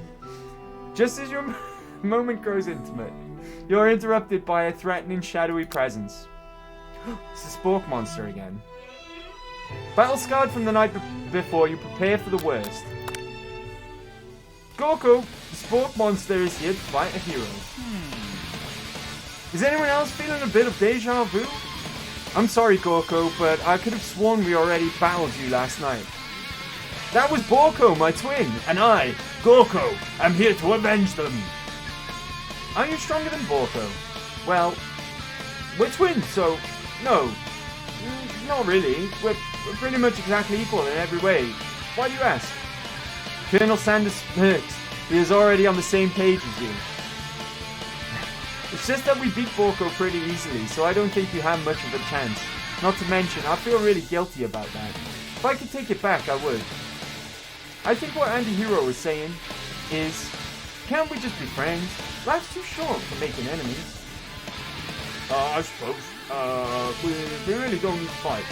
It's just that I've got you pointing teeth and claws. All the better for enjoying tasty food. Surely you like to eat, don't we all? Of course I do. Inspiration strikes you and you come up with a quick idea. Jump on this! You toss a biscuit into Gorko's open mouth, and he devours it in one gulp. Delicious! You're much nicer than the evil students who once upon a time turned me into this creature who stands here today. I don't believe it. You were human once? Well, no. I was a A what? I was a chihuahua. But I was still a student at the school until one day some mean kids with a magic spell book cast a dark enchantment on me, and I was forever transformed. A magic spell book? Precisely. Borko used to have a copy, but somewhere along the way, I've lost it. If you find such a book, I beg you, respect it. You're my powerful chef, and shouldn't rely on such dark and evil magic. Now, you should be protecting the innocent from those who would cheat them through sorcery and guile. If you need me, don't fear, I'll be there. It sounds like there are some bad cooks in the kitchen of life, and a hero. Together, I'm sure we can defeat them. Come back to my hideaway and we can discuss. A personal invite. You can't imagine what Colonel Sanders' home must be like, but it sounds like you're about to find out. Oh god. Oh my god. Oh my god. Jeebus. Stepping inside Sanders' home, surrounded by his things, you start to feel a special bond with him. He's got a chicken. Looks like you live... Oh, it looks like you live such an exciting life, Colonel Sanders. Every day can be an adventure if you approach it with the right attitude. Long ago, I made the decision never to stop searching, never stop working, never stop imagining. Have you been working on any new recipes of your own lately? I'm always excited to talk about food with another ambitious chef. Well, there is something. It's just a side dish that I've been tinkering with, trying to find the right balance of flavors and textures. I'm not sure I've nailed it yet, but I'm close. Colonel Sanders' eyes perk up as he starts to wonder what dish you might be describing. It's meant to pair with something spicy or something crispy, both perhaps. Now you've got him right where you want him. Should you reveal your new creation to him or keep it a secret just for you? I mean, he's told me stuff in the past, right? Even though I've given it away to Miriam. Let's reveal our secret. You decided that you're as ready as you'll ever be to share your original cooking with Colonel Sanders. Before you can talk yourself out of it, you decided to dive in head first. You reach into your lunch bag for a special dish that you've been keeping on ice all day. I present to you my original coleslaw. It's all gonna be KFC stuff, right? We've got the mashed potatoes and gravy, now it's the coleslaw. The shredded cabbage dish glistens in the light of Colonel Sanders' his hideaway. Magnificent! Together you chow down on the creamy slaw until just a spoonful remains in the bowl. Do you mind if I hold on to the last bite? I'd like to have it around so that I can admire its taste taste later and think back on this moment. You could offer to make him more, but he seems very sentimental, kind of guy. Sure, why not? Please make yourself comfortable. I'll be back in just a moment. You're gone. Oh my god. What's gonna happen? What's gonna happen here? You realize now would be the perfect time to do some snooping. Look at the picture! Look at the picture of baby Colonel Sanders. He's got a little goatee, that's funny. Around the room are various items that you can look closer at. Each item seems to radiate memories and emotions. Tap on an item to discover more about the Colonel. Oh god, I accidentally clicked on the urn. Take a closer look at a large urn sitting on a nearby pedestal. There's a plaque on it. It's dusty, but when you wipe it off, you can read the inscription. It says, "Here lie the ashes of all my past careers and business failures." Poor guy. Okay, I'm curious about this photo here. An adorable little baby boy crawls across the floor from the goatee and moustache combo he sports. You figure that this must be Colonel Sanders himself. That, or maybe it's the drumstick that he seems to be waving like a rattle. Who frames a baby picture of just themselves? Probably the same type of person who would make their own face the logo of the company they founded, am I right? Tap on an item. Right, chicken. You know, it's a very realistic stuffed chicken sitting on the corner table. When you pick it up, you realize it isn't just realistic, it's real. What? Oh, taxidermy. Must have been important to Colonel Sanders when it was alive. A little note clipped to the chicken's foot reads, "The true state bird of the great state of Kentucky." Oh, the door. The door just opened. You open the door to Colonel Sanders' closet. Find a row of his signature white suits hanging within. You take one off its hanger and try it on. The jacket is a bit big for you, but it's soft and comfortable. You give yourself a deep hug, breathing in its scent. They say that home is where the heart is. Is this what they meant? Before you can look any further, you hear Colonel Sanders returning. He has a new dish that he has been working on, and he wants you to taste it. You try to act casual until he asks you why you're wearing his jacket. Aww. I don't usually loan those out, but I must say, it does look good on you. Oh crap, the jacket! You forgot to take it off. You decide now is the moment to make your big move. No. You tell him that you're cold. Fess up and tell the truth. Honesty is the best policy, right? You confess. Oh no, I picked the wrong option. Dang it. I think I've developed feelings for you. I might be developing feelings for you too. But I'm concerned. I can't let anything get in the way of my dreams. Overwhelmed, you take off the jacket and run for the door. But the thought of leaving Colonel in the midst of such an emotional breakthrough gives you a pause. You stop yourself. Colonel! Yes, anti-hero? I honestly think this may be the beginning of something wonderful. I think you're right. We should take things slow. You talk late into the night and drift off into a slumber. I'm stoned again. Oh no. We're getting romantic with Colonel Sanders. Oh no. The game wouldn't let me go anywhere. I want options, game. I want options. I don't want to be cornered into Colonel Sanders. That guy's still dead. He's still a ghost. You awake to a beautiful morning in Colonel Sanders' hideaway. Did you make the right decision on how to respond to Colonel Sanders? Only time will truly tell. Today is a day that could change the rest of your life. Your thoughts are interrupted when Colonel Sanders emerges into the room. He's holding a gorgeously plated breakfast, and your mouth waters at the sight of it. Here's a simple breakfast I just whipped up. It's meticulous? Oh, meticulous. Okay. What is that?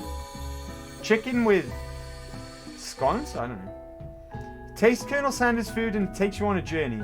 When you return, he's waiting to ask you an important question. So would you say that we're the perfect match? How presumptuous. My cuisine and your taste buds, that is. Such confidence, such grace. Could he be the world's greatest gift to cookery?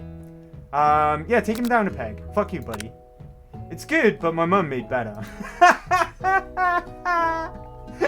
Colonel Sanders, this expression grows serious. Did your little jab land too hard?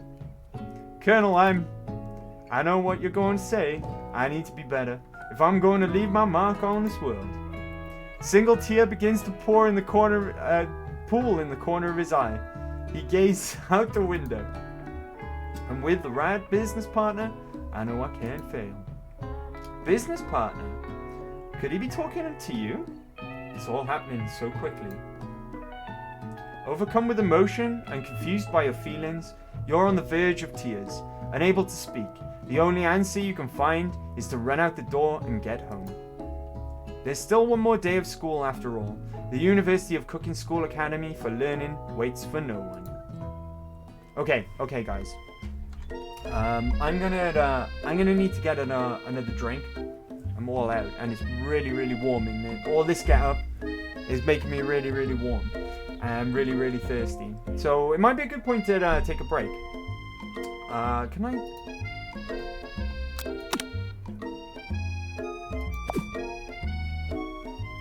Right.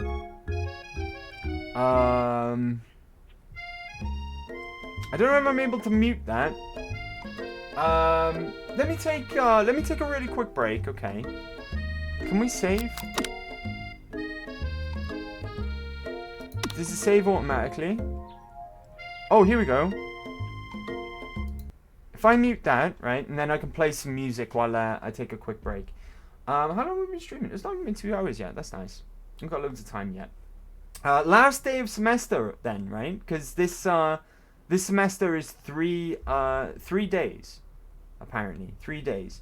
Right, bear with me, gang. Okay, I'm gonna take a quick break. I'm gonna be 5 minutes, but no longer than 7. Usual deal. So bear with, and I will BRB.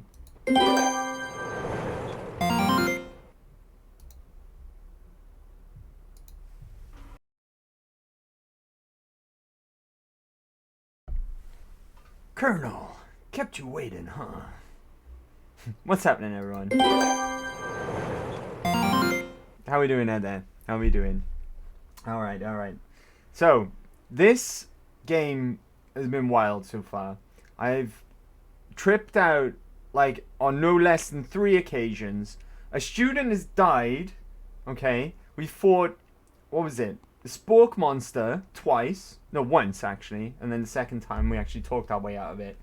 And also, the teacher is a corgi. He's a very good... Oh, pardon me. He's a very good boy, but he's a doggo. He's a doggo nonetheless. Right, let's unmute the game. And we're on our final day of the semester, it seems, as well. So, let's resume. Okay. You get home to find something very surprising.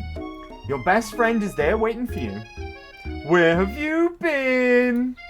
Because I had one heck of a night. I've been desperate to talk to you about it, but I couldn't find you. I got worried that something had happened to you. It's okay, I was just... But now that it turns out you're fine, I can finally get you up to speed on the saga of Miriam. Sure, but you will not believe what happened to me after school yesterday. I went on a date! I think I can believe that. Since I'd been partnered up with Clank, he asked me to go out with him. This is wild. She's now dating a flipping pressure cooker as well. She's dating a pressure cooker. I'm getting into... What the flip is this poster up here? What's this all about? Who is this? Is this the Backstreet Boys or something? At least I got a kick-ass chicken on one side. Of course I told him, you better keep your dials turned to polite and respectful. I'm not that kind of girl. But he was just interested in spending some one-on-one time together and getting to know me. So I said, yeah, sure, I can get to know the little metallic guy. I wish I was Clank right now. I really do. Clank seems to be having a better deal than me. Anyway, long story short, he took me skydiving with... He's a pressure cooker! How did he go skydiving? Who and his friends are flipping walking a bloody ladle? But things quickly spiraled out of control. Did she just say skydiving? If that's a typical first date to go on with a talking pressure cooker. Exactly, right? Exactly. And now I'm not really sure where we stand. You don't give Miriam time to tell her whole story, however. Bottling up the details of your own night is just too much to bear. And I went on a date too, back to Colonel Sanders' house, where I spent the night with him. You what? Nothing happened, but the emotional connection, wowzers. Miriam offers to support you no matter what you do. Together with your bestie, you feel like you can do anything. When you arrive at school, you encounter your rivals in the quad. You can tell... I love Pop. Pop's great. You can tell from a distance that they're picking on Pop, though he himself might not quite grasp the fact. Because you know he's Pop. What's a swirly? It sounds delicious. Oh, it's great. I'll order you up one right away. I'll have my swirly with sprinkles, please. Sprinkles is a dog and a treat. You can get your swirly dip too.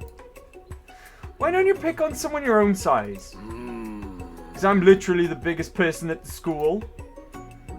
There is that horse that Colonel Sanders rides to school, but who would dare pick on such a gentle and beautiful creature?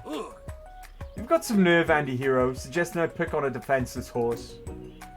Now you're twisting my words, and I won't have it. You clench your fist, but the injury from yesterday's mix accident makes you wince with pain. Doesn't look like you can go on cooking like that. Might as well just give up. I'll never give up. Ever! Colonel Sanders arrives just as it appears things are close to boiling over. A naturally intuitive person, he senses that something has been going on. Is everyone excited for the final day of school? And Hero, how is that hand feeling? I'm sure you'll be back in fighting form by this afternoon. Aren't you concerned about my hands, Colonel? Yesterday, I almost broke a nail winning so hard. Technically, I don't believe a winner was decided, but your presentation was quite impressive. What is he doing, complimenting her? Well, what about the flavor of my delicate, warm, gooey chocolate sauce? It was clear that you're passionate about how your food is received. That's a lot of words to say it was bland. Excuse me, anti-hero. I am more capable than more than capable to speak for myself. Maybe you could tell me more of your thoughts as we walk into class, Colonel. I'm always interested in discussing the fine art of fine foods. See you inside, Anahiro. Annoyed by Colonel Sanders' inability to see Ashley for who you know she really is, you walk across the quad to get some distance. In attempting to distract yourself from how slighted you feel by that interaction with Ashley, you take out the spell book you recovered yesterday and start flipping through the pages. Oh no, let's not use the spell book. We were warned against that, right? By the Spork monster. Whoa, that's that book. It looks like bad news. Just something I found lying around. It would appear to be some sort of grimoire, but I don't really believe in that magic stuff. We've seen 2 Spork monsters. How can you not believe in it? A grimoire? Like a book of spells? I don't know. Who would spend so much time decorating a magic book if it weren't really powerful? I can think of one surefire way to find out. You open to a page covered with arcane writings, cast only in case of extreme emergency. It says around the edges of the page. I could use a spell here that says it will erase anyone I choose from all of my memories.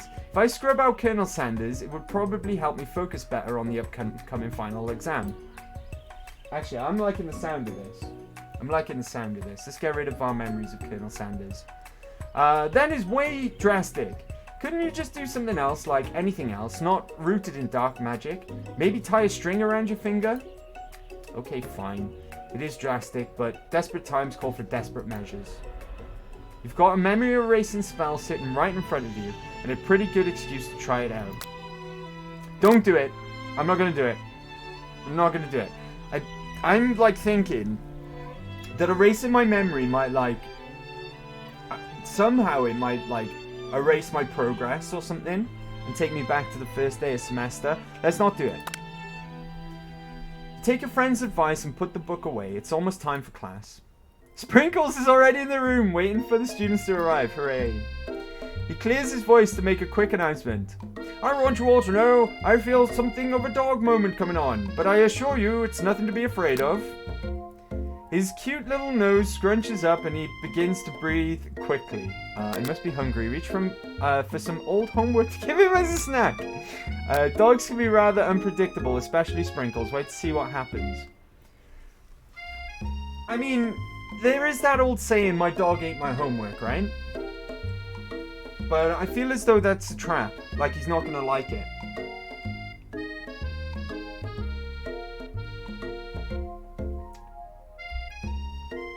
Yeah, I feel as though that's not the right answer. Let's, because he's not going to be happy if, I give him my homework either. He's my teacher, right? Actually, no, he will want my homework.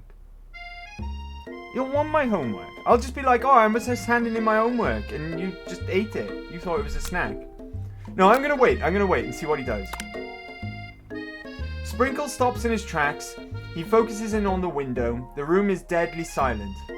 When you follow his gaze, you see a tiny orange squirrel perched on the cherry tree outside. Sprinkles turns feral and runs to the window of the classroom. He begins barking uncontrollably at the squirrel outside. Terrence! I told you never to come back here. Terrence! I will destroy you, Terrence! Sprinkles is barking furiously. Drool flying off his face. The squirrel looks over, but he doesn't say anything back. You wonder, is that even a talking squirrel? Who named him Terrence?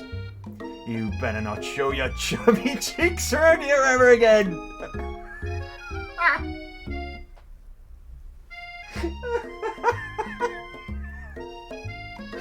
Oh my god. After Sprinkles is satisfied that his presence has been felt by an...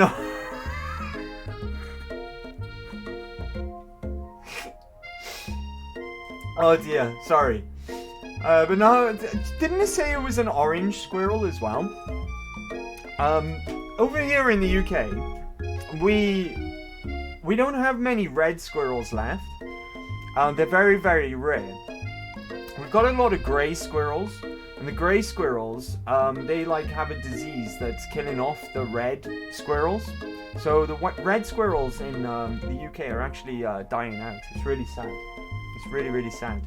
And here's bloody Sprinkles here shouting at an orange squirrel. Do you have loads of red squirrels over in the States? Out of curiosity. Does anyone can anyone confirm or deny? Because like I said, they're becoming extinct here in the UK. It's really sad. Really, really sad. Anyway, I apologise for the outburst. This actually brings an important point. Thank you, and a hero, for reminding me to dole out this indispensable bit of wisdom, you see.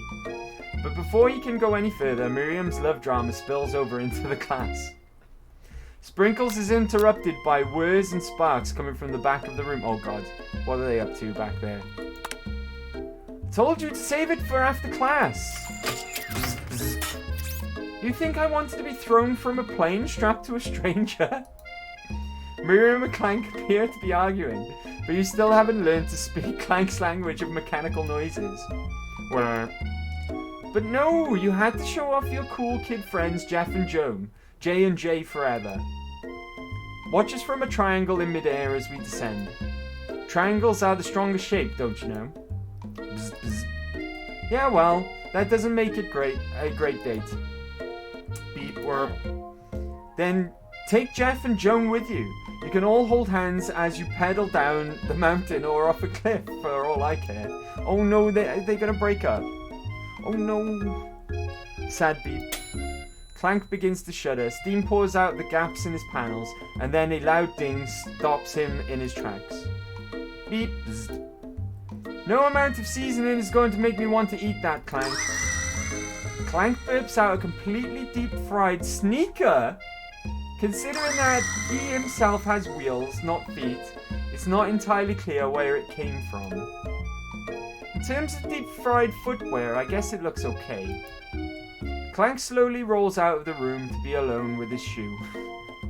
Everyone tries to pretend like they didn't see that entire thing go down.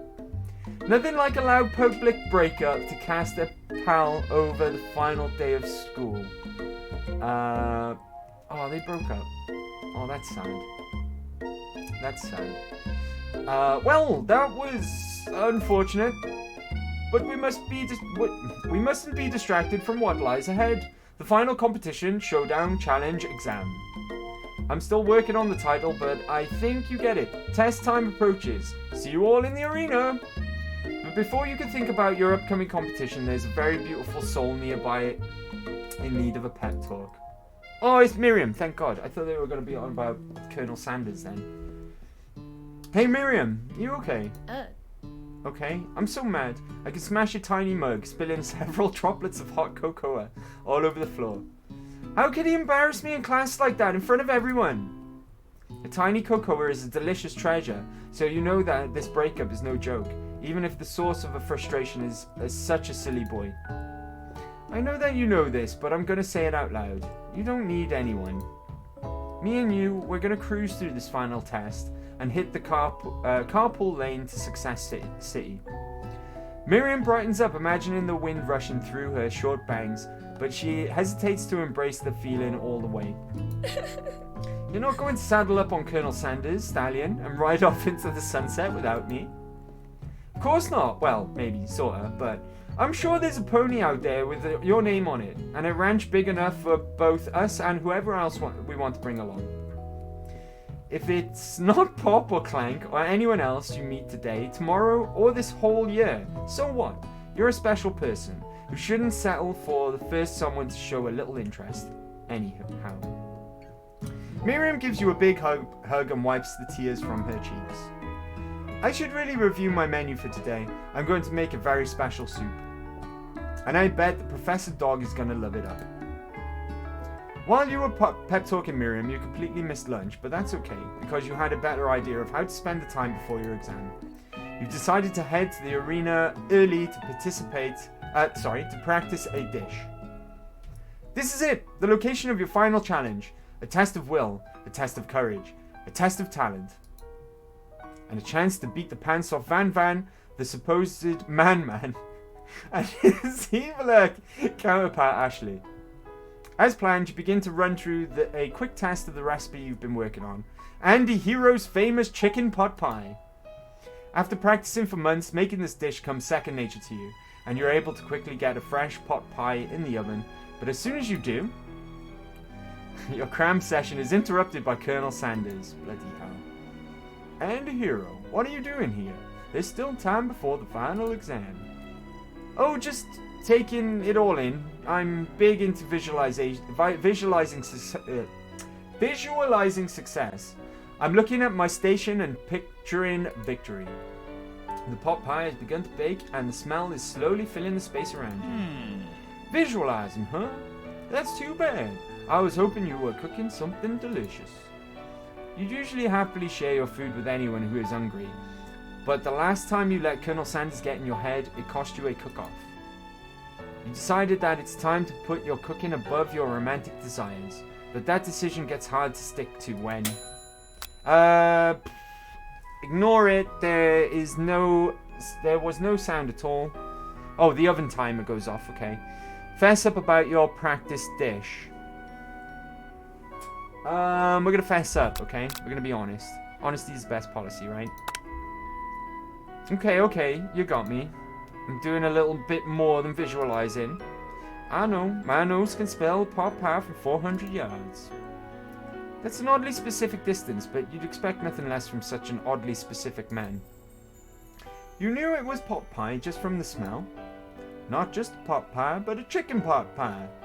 With all but a crust. And my nose is telling me something else. Oh no, is it burning?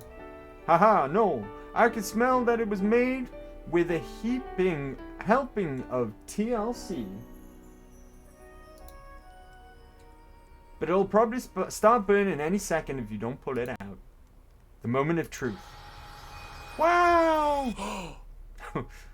It's the best pot pie I've ever tasted. I've always loved country cooking, and I could eat this all day.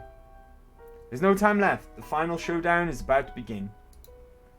Sprinkles lays down the ground rules. There are no rules. That is, except to cook with everything you've got. You step up for the cook-off of a lifetime.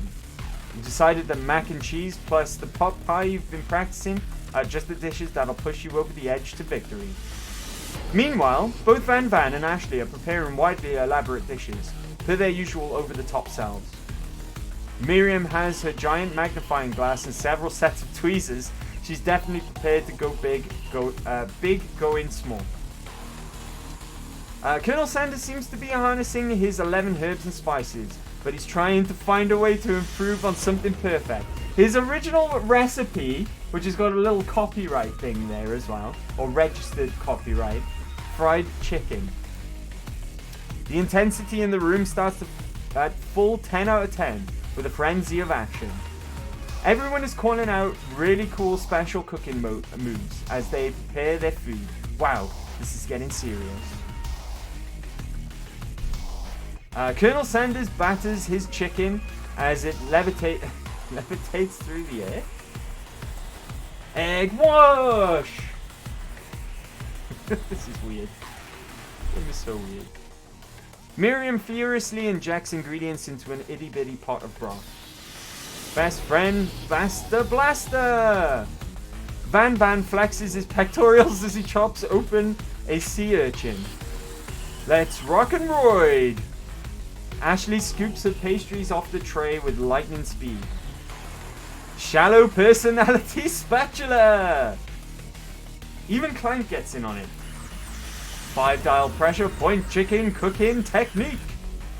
Wait, when did Clank learn to speak English? It's singularity as was foretold. We mustn't let it happen, or the appliance uprising will take us all. Self-destruct. Van, quickly unplug Clank's rolls. Unplugs Clanks and rolls him out to the back door of the arena. As you frantically prepare your dish, you notice Ashley has her spell book out. Is she going to use some dark magic to turn the tide? You've got a book of your own, and you're desperate not to see her win another battle. Should you take the opportunity to fight magic with magic, even if it's almost certainly evil magic, do it the hard way, right? Right? Let's do it the hard way. Or we could cheat to win, never to lose. Whoa, check out that flipping knife she's holding. You can't quite see. Because my head's in the way. She's got a big ass knife. With a chain down here. I mean, the chain's a bit unnecessary, I think. Let's do it the hard way. Let's go the hard way. Who needs magic when you've got passion? I'm going to do it the hard way. Colonel Sanders sees that you've chosen to win on your own terms, and he gives you a subtle wink from across the room. Fuck off, Colonel Sanders. I'll believe in you, Anti-Hero. Miriam notices too. And I've always believed in you, Anti-Hero, since we were little kids, because I'm your best friend forever. You turn to notice that Miriam is at your station cheering for you. Miriam, what about your dish? If you're here cheering, who's cooking? Tiny food, short cook time. I'm actually already done, so I thought I'd help you. Oh, that's sweet, but... Miriam tosses a handful of spices directly into your boiling noodles. It's a secret ingredient. However, neither of you know that Colonel Sanders made that first ingredient up to throw you off the trail of his secret recipe. I knew it! I knew it, fucking Colonel Sanders. What a jerk. The boiling pot explodes, sending Miriam flying backwards. The watery noodles begin to swirl in the air, bubbling up into a dark cloud that thickens and congeals before your very eyes. It is I, Steve, the spork monster. Steve? Wait, what happened to Gorko? You're not here to battle me, are you? We spork monsters are many. I think Gorko had the day off, but you have conjured Steve, and I hate to battle, so I'd say you're doing pretty alright. Oh hey, you're in the middle of cooking competition. I love this stuff. It's better than TV. You crazy kids and your culinary skills really impress me. Mind if I hang out? I'm sorry, Steve, but I'm kinda in the middle of something. Do you mind? Steve the spork monster notices that you've got the Grimoire stashed beneath your cooking station. I see what you're up to. Crisscross some magical items and accidentally summoned me, huh? Yeah, I guess it's sorta... If you're here, would you mind tossing some fresh noodles in a pot of salted water? I'd love to. I've always wanted to be top chef. Actually, you know, when I was just a little spork pup back in the old country, you can feel Spork Monster winding up to tell a very long and involved story. You don't know exactly where they came from, but it seems like it was probably lonely there. Actually, you know what? Maybe you should watch from the stands. I really need to focus on this competition. I understand. It's kind of like that time in Monster School that I had fallen asleep during scare tactics class, and then when I woke up, he tosses serious stares at Steve, and he takes the hint. Never mind, I'll tell you later. Good luck. Having suffered this huge setback, you don't know how you could ever win. Give up and drop out of culinary school? No, we're gonna summon extra power from deep down within ourselves. Don't, Sporky, it's just misunderstood. I know, right? Poor Sporky. Right, let's summon some extra power from deep down within yourself. I can do this. I have what it takes. I came here to win! Your hair turns mac and cheese orange as culinary energy flows through your body. My heart is pure. My hands are steady. My taste buds have been preparing their entire lives for... The ghost is the dead kid! Yes, I'm a hero. You are the chosen one. You will avenge me. The power you'd been summoning immediately fades back out. You interrupted my inspiring monologue, dude. Sorry. My heart is pure. My hands are steady. My taste buds have been preparing their entire lives for this moment. I will show the world my cookery. You begin to levitate off the ground. Energy courses through your body. Pardon me. You know that with this power you can do anything, except turn back time, which would be super useful, because while you were powering up, your chicken pot pie overcooked in the oven and can't be served. Oh, shit. But don't worry, dear Anti-Hero, you may have suffered some setbacks, but all is not lost. Impressed with your fortitude, Colonel Sanders decides you have earned his support. I've been watching you today, and I must say, I'm truly impressed. You've been thinking on your feet and rolling with the punches. He steps up to your station and stands right beside you. I'm here to help. All you managed to make is mac and cheese, and time is almost up, so you're going to need it. Colonel Sanders, what about the test? What will happen to you? What about the rules? Following the rules has never really been my thing. I'll follow my heart. What a guy. Colonel Sanders unfolds a delicate white towel to reveal the most delicious fried chicken tenders you've ever laid your hands on. And besides, sometimes unexpected combinations can have surprising effects that surpass their individual efforts. Are you suggesting if we combine forces, we can form the perfect food union? Time's up, students! The time expired. It's the moment everyone has been waiting for. You must now prepare to present your dishes. A handful of students stand tall, but the class seems incomplete. It seems we're missing some students. Pop, clank. From off-screen you hear a pure innocent giggle that can only come from one student. Hey, I'm flying!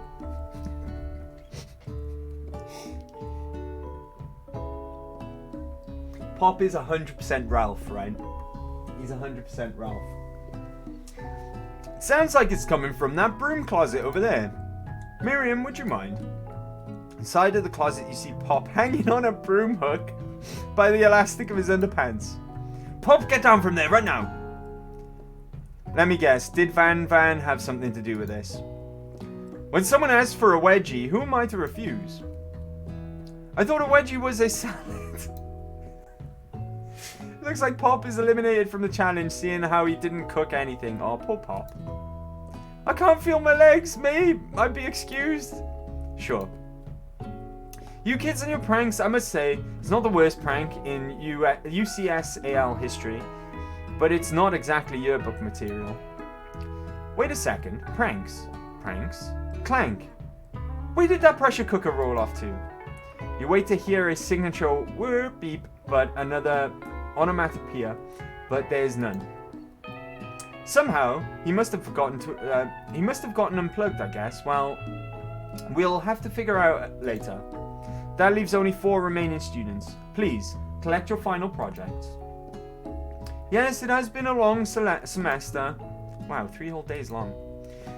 But after days of hard work, the time has come for me to eat. Miriam, please step forward. Now, describe your dish. I've made tender udon noodles in a savory soup. My word, it's so delicate. Is that a teeny tiny Naruto maki? I probably didn't say that right. Naruto maki, something like that. I spy afloat in this itsy bitsy bowl. Yes, chef. Please call me Sprinkles. Chef is my father's name. Yes, Sprinkles. And some green tea made from baby tea leaves that I picked myself. Sprinkles carefully sniffs around the dish before opening his mouth and letting just the tip of his pink dog tongue dip into the bowl. Sublime! Would anyone else like a taste? Oh, come on. I'm not one of those dogs who doesn't floss. Even if a really cute electric toothbrush for dogs. Fine, I'll enjoy it all by myself. And in a flash, the entire meal has been devoured. Not that it took much. It was less than a thimble's worth of soup. A+, rarely do I taste a dish with as much love poured into it as yours. Miriam is overjoyed. She gives you a huge hug. Thank you, anti-hero, for helping me to believe in myself. No problem. No problem, Miriam. That's what friends are for, right? Van, you're up. Now, describe your dish. I made uni over smooth egg custard and an axe-hewn urchin shell topped with caviar. Did you skewer one type of urchin with spines from a second different coloured type of urchin? Yes, Sprinkles. A bit much, don't you think? That's exactly why I did it. A bit much is kind of my brand. Doesn't it look cool? Sprinkles leans in to sniff the uni, but can't get his nose close on account of all the spikes. He begins to pour at it erratically, causing the custard to slosh around. Woof woof. Please be gentle with my cuisine. Grrr. Finally, Sprinkles goes all in, tongue first, but he can't get past the needles. He reels back as his tongue is poked and prodded. Ouch, my tongue! The professor appears to be having an allergic reaction to the sting. I can't eat keeps poking my tongue. Disqualified. A stunning turn of events. Who would have thought that serving food in a bowl made of needles could make it difficult to eat? Dejected. Van does not get into the night. Disqualified? For glamour? Don't discount simplicity. This isn't the last you've heard of me. For forcing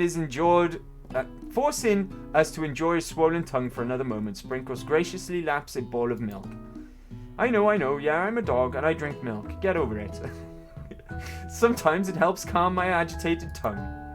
Next student, Ashley, it's time for you to step up. Now describe your dish. I made orange blossom Turkish delight in a light rosewater syrup topped with French meringue and connected by sugar glass. That actually doesn't sound too bad. Indeed, it is quite delightful. However, I'd ask that you please refrain from eating it or attempting to taste it in any way. It's very fragile and meant to be a display piece. Don't eat the food. Are you at cooking school? Got toast in your ears or something? Andy Hero, I told you. It's a display of peace. Ashley, I must say it is beautiful. However, this is a cooking competition. And at cooking school, yeah, which is why I cooked it and did an extremely good job cooking it too. I didn't realize that we were having an eating exam. If I wanted to be judged on eating, I'd go to the College of Eating School for the hungry. I suppose you can smell it if you absolutely insist, but don't breathe it too hard, you might disrupt the sugar spiral. If the food cannot be eaten, it cannot be judged. You are disqualified. Rage overtakes Ashley, and she finally cannot keep her two-faced routine up.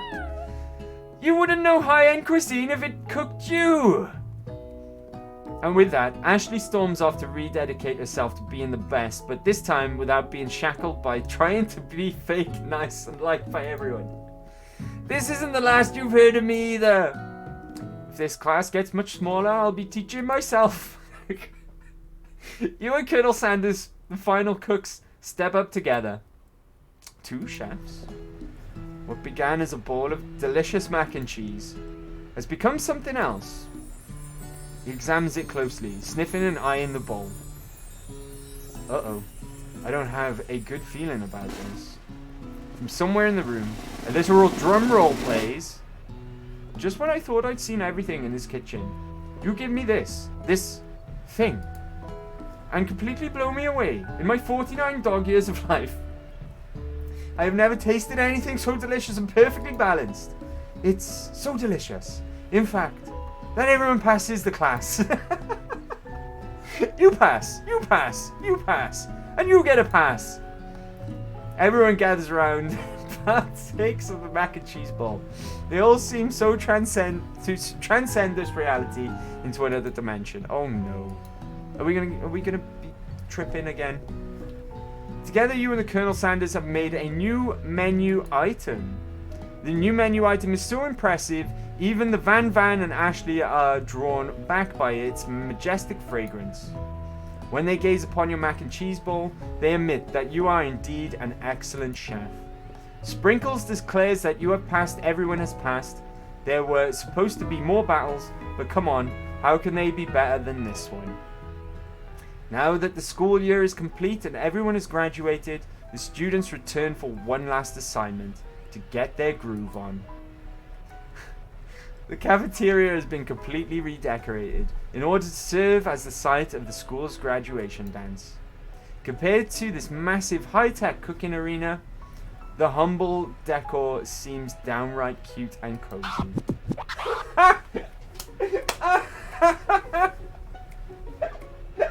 DJ Dog is in the house. Ow. You know that Sprinkles was a master chef, but also a world-renowned turntablist. Who says you can't teach an old dog new tricks? Van and Ashley tell everyone that they've committed themselves to righting the wrongs they did while they were villains. For a moment, you actually believe them. Not another haunting. Oh, it's this dead guy. No ghosts allowed at graduation, clearly written in the school's bylaws. I was never actually a ghost. It was all a trick to get you to finally notice me. Are we gonna find out this kid's name? Oh, amusing. And now that everyone is together, it's the Spork Monster. He has totally mellowed out. Everyone, the Spork Monster is no more. From here out, I prefer that everyone refer to me by my new name, Party Monster. Student tries to finish what he had to say, but everyone is too wrapped up talking to Spork. Sorry, Party Monster. Dejected, student walks off. Maybe things didn't work out for Miriam romantically, but she found the love in her cooking, and you know she's gonna do great. A red carpet rolls out across the floor of the ballroom. It's like a Hollywood movie premiere. Who could command such an entrance? It's Pop! He's arrived late for the dance, but apparently for good reason. Walking the carpet, you see perched atop his dirty chef's hat, a crown. Welcome back, Pop. I know you weren't able to complete the final exam and accept your diploma, so we had it mailed directly to your father. We figured it was the least we could do for the school's dean. What? Oh, now I get it. And now we get a new wing on school. No, not to mention the honor of educating the son of the Chancellor of the music at the dance is interrupted by the sound of sparking and electrical hissing. It's Clank, who has arrived late to the dance. Now that I have graduated, I can reveal my truth. Whoa, he's still doing the talking thing. I am Clank, and I am not of this earth. I am actually from a faraway planet in another dimension. What? What? I actually feel like I knew this whole time. Now that I have learned the ways of your kind, I must return. Miriam, will you come with me? I don't know what to say. Besides, no, obviously. I have just begun to learn who I really am. This isn't the time for me to devote my life to figuring out who you are, Clank. You're blown away by Miriam's maturity. It's pretty clear she has managed to surpass you in that regard. I understand, kind of. Humans are weird. Portal opens up and Clank disappears through it. Finally, Colonel Sanders arrives. Howdy, classmates. Just like the first day you met him, he has come prepared to feed the entire class. However, it's not enough to just give them the bucket of chicken.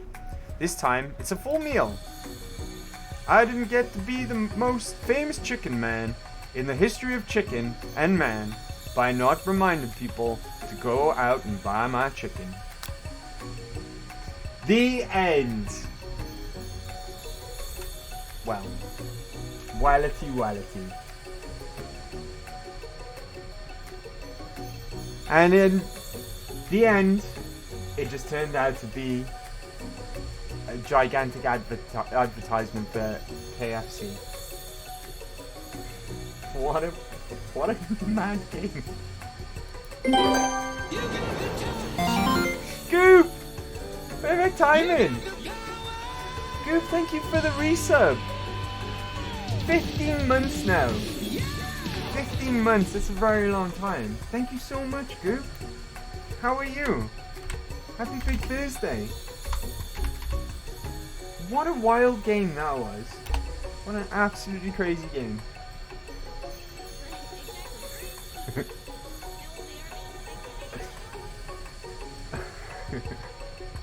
How you doing, Goop? Hope you're doing well. Thanks for coming along, and a happy Big Thursday.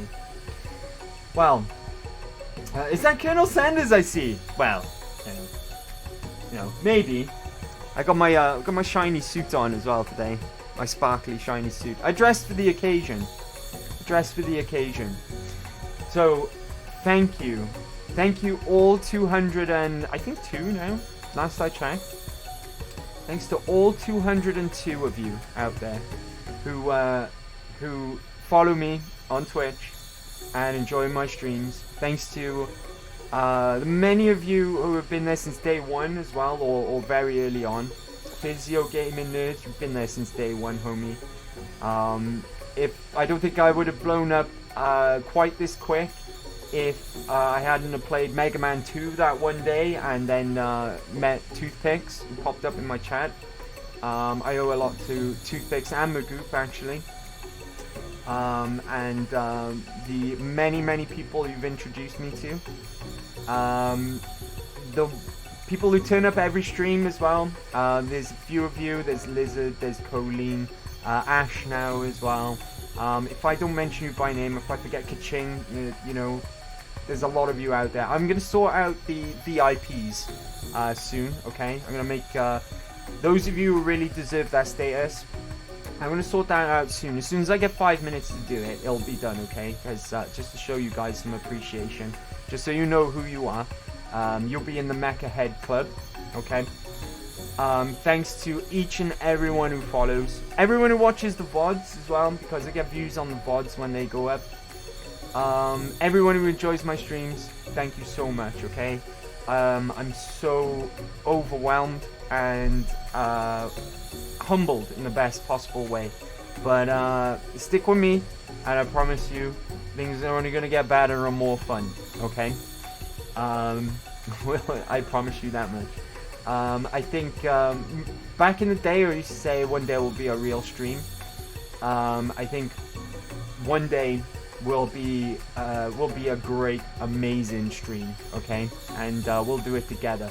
We'll do it together, and we'll have a lot of fun along the way.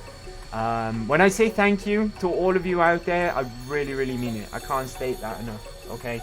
I love streaming. It's become my favorite thing to do.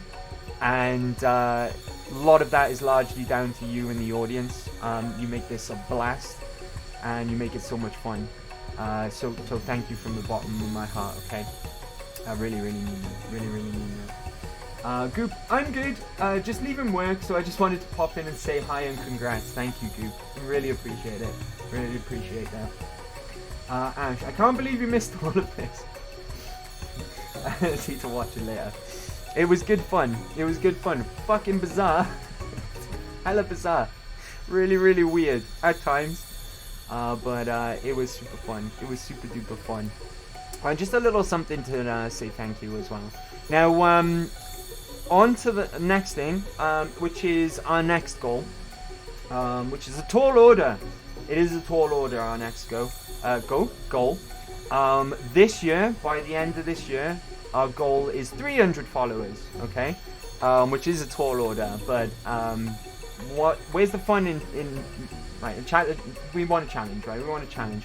But if we can reach 300 this year, within this year, before January the 1st, 2024, I will personally throw in 50 gift subs, okay? If we can do it. That's my promise to you.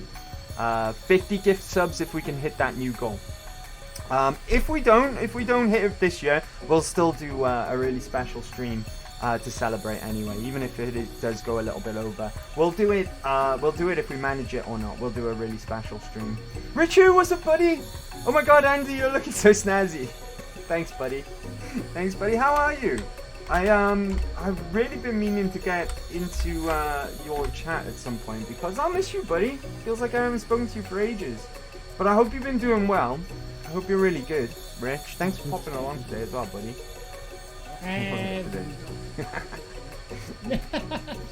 That's so funny. That makes me feel really good. It's good to see you, Rich. It's good to see you, buddy. Yeah, we have some Overwatch to play. We do. You're right. I haven't been playing as much as I used to, but I'll play for funs. I'll play for funs, most certainly. Most certainly. We'll organize that very soon, Rich. I promise you. But I hope you've been well, buddy. Hope you've been well. And I will catch you live at some point before long. Sooner rather than later, I think. Okay. I think we'll raid out, right? I think we'll raid out today. Let me just have a quick scout of how many friends we've got online at the moment. Okay, what do you think, guys? Lutu Shoes is playing Banjo-Kazooie again. Or would you guys want to see some Elden Ring with Hustler Bo Jenkins?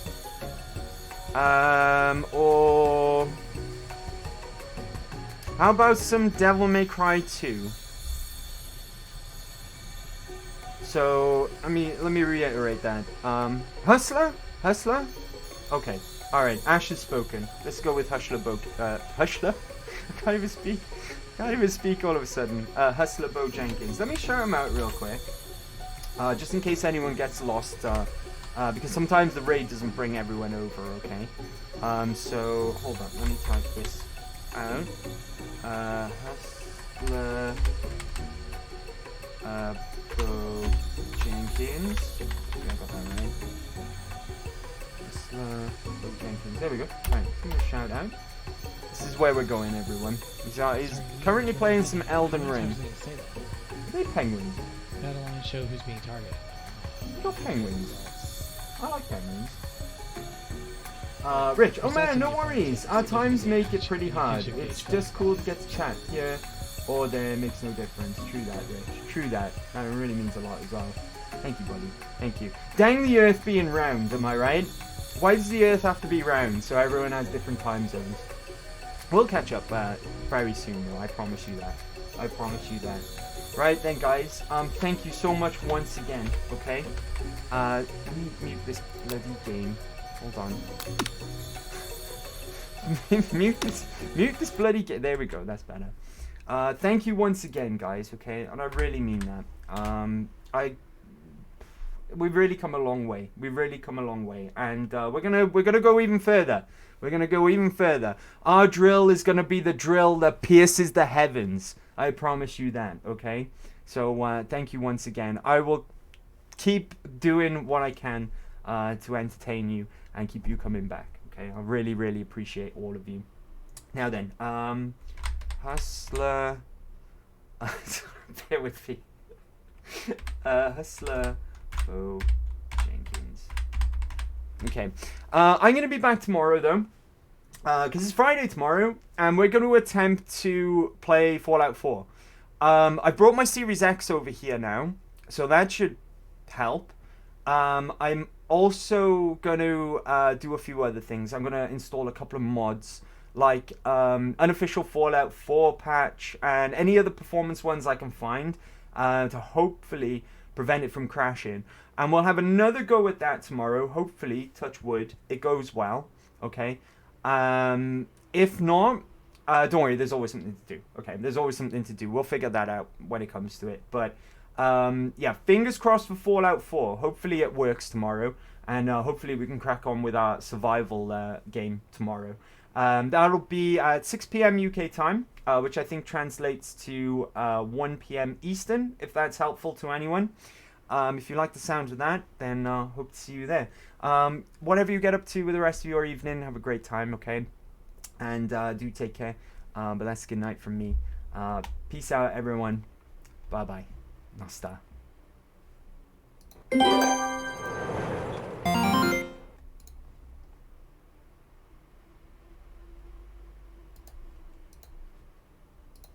Mm-hmm.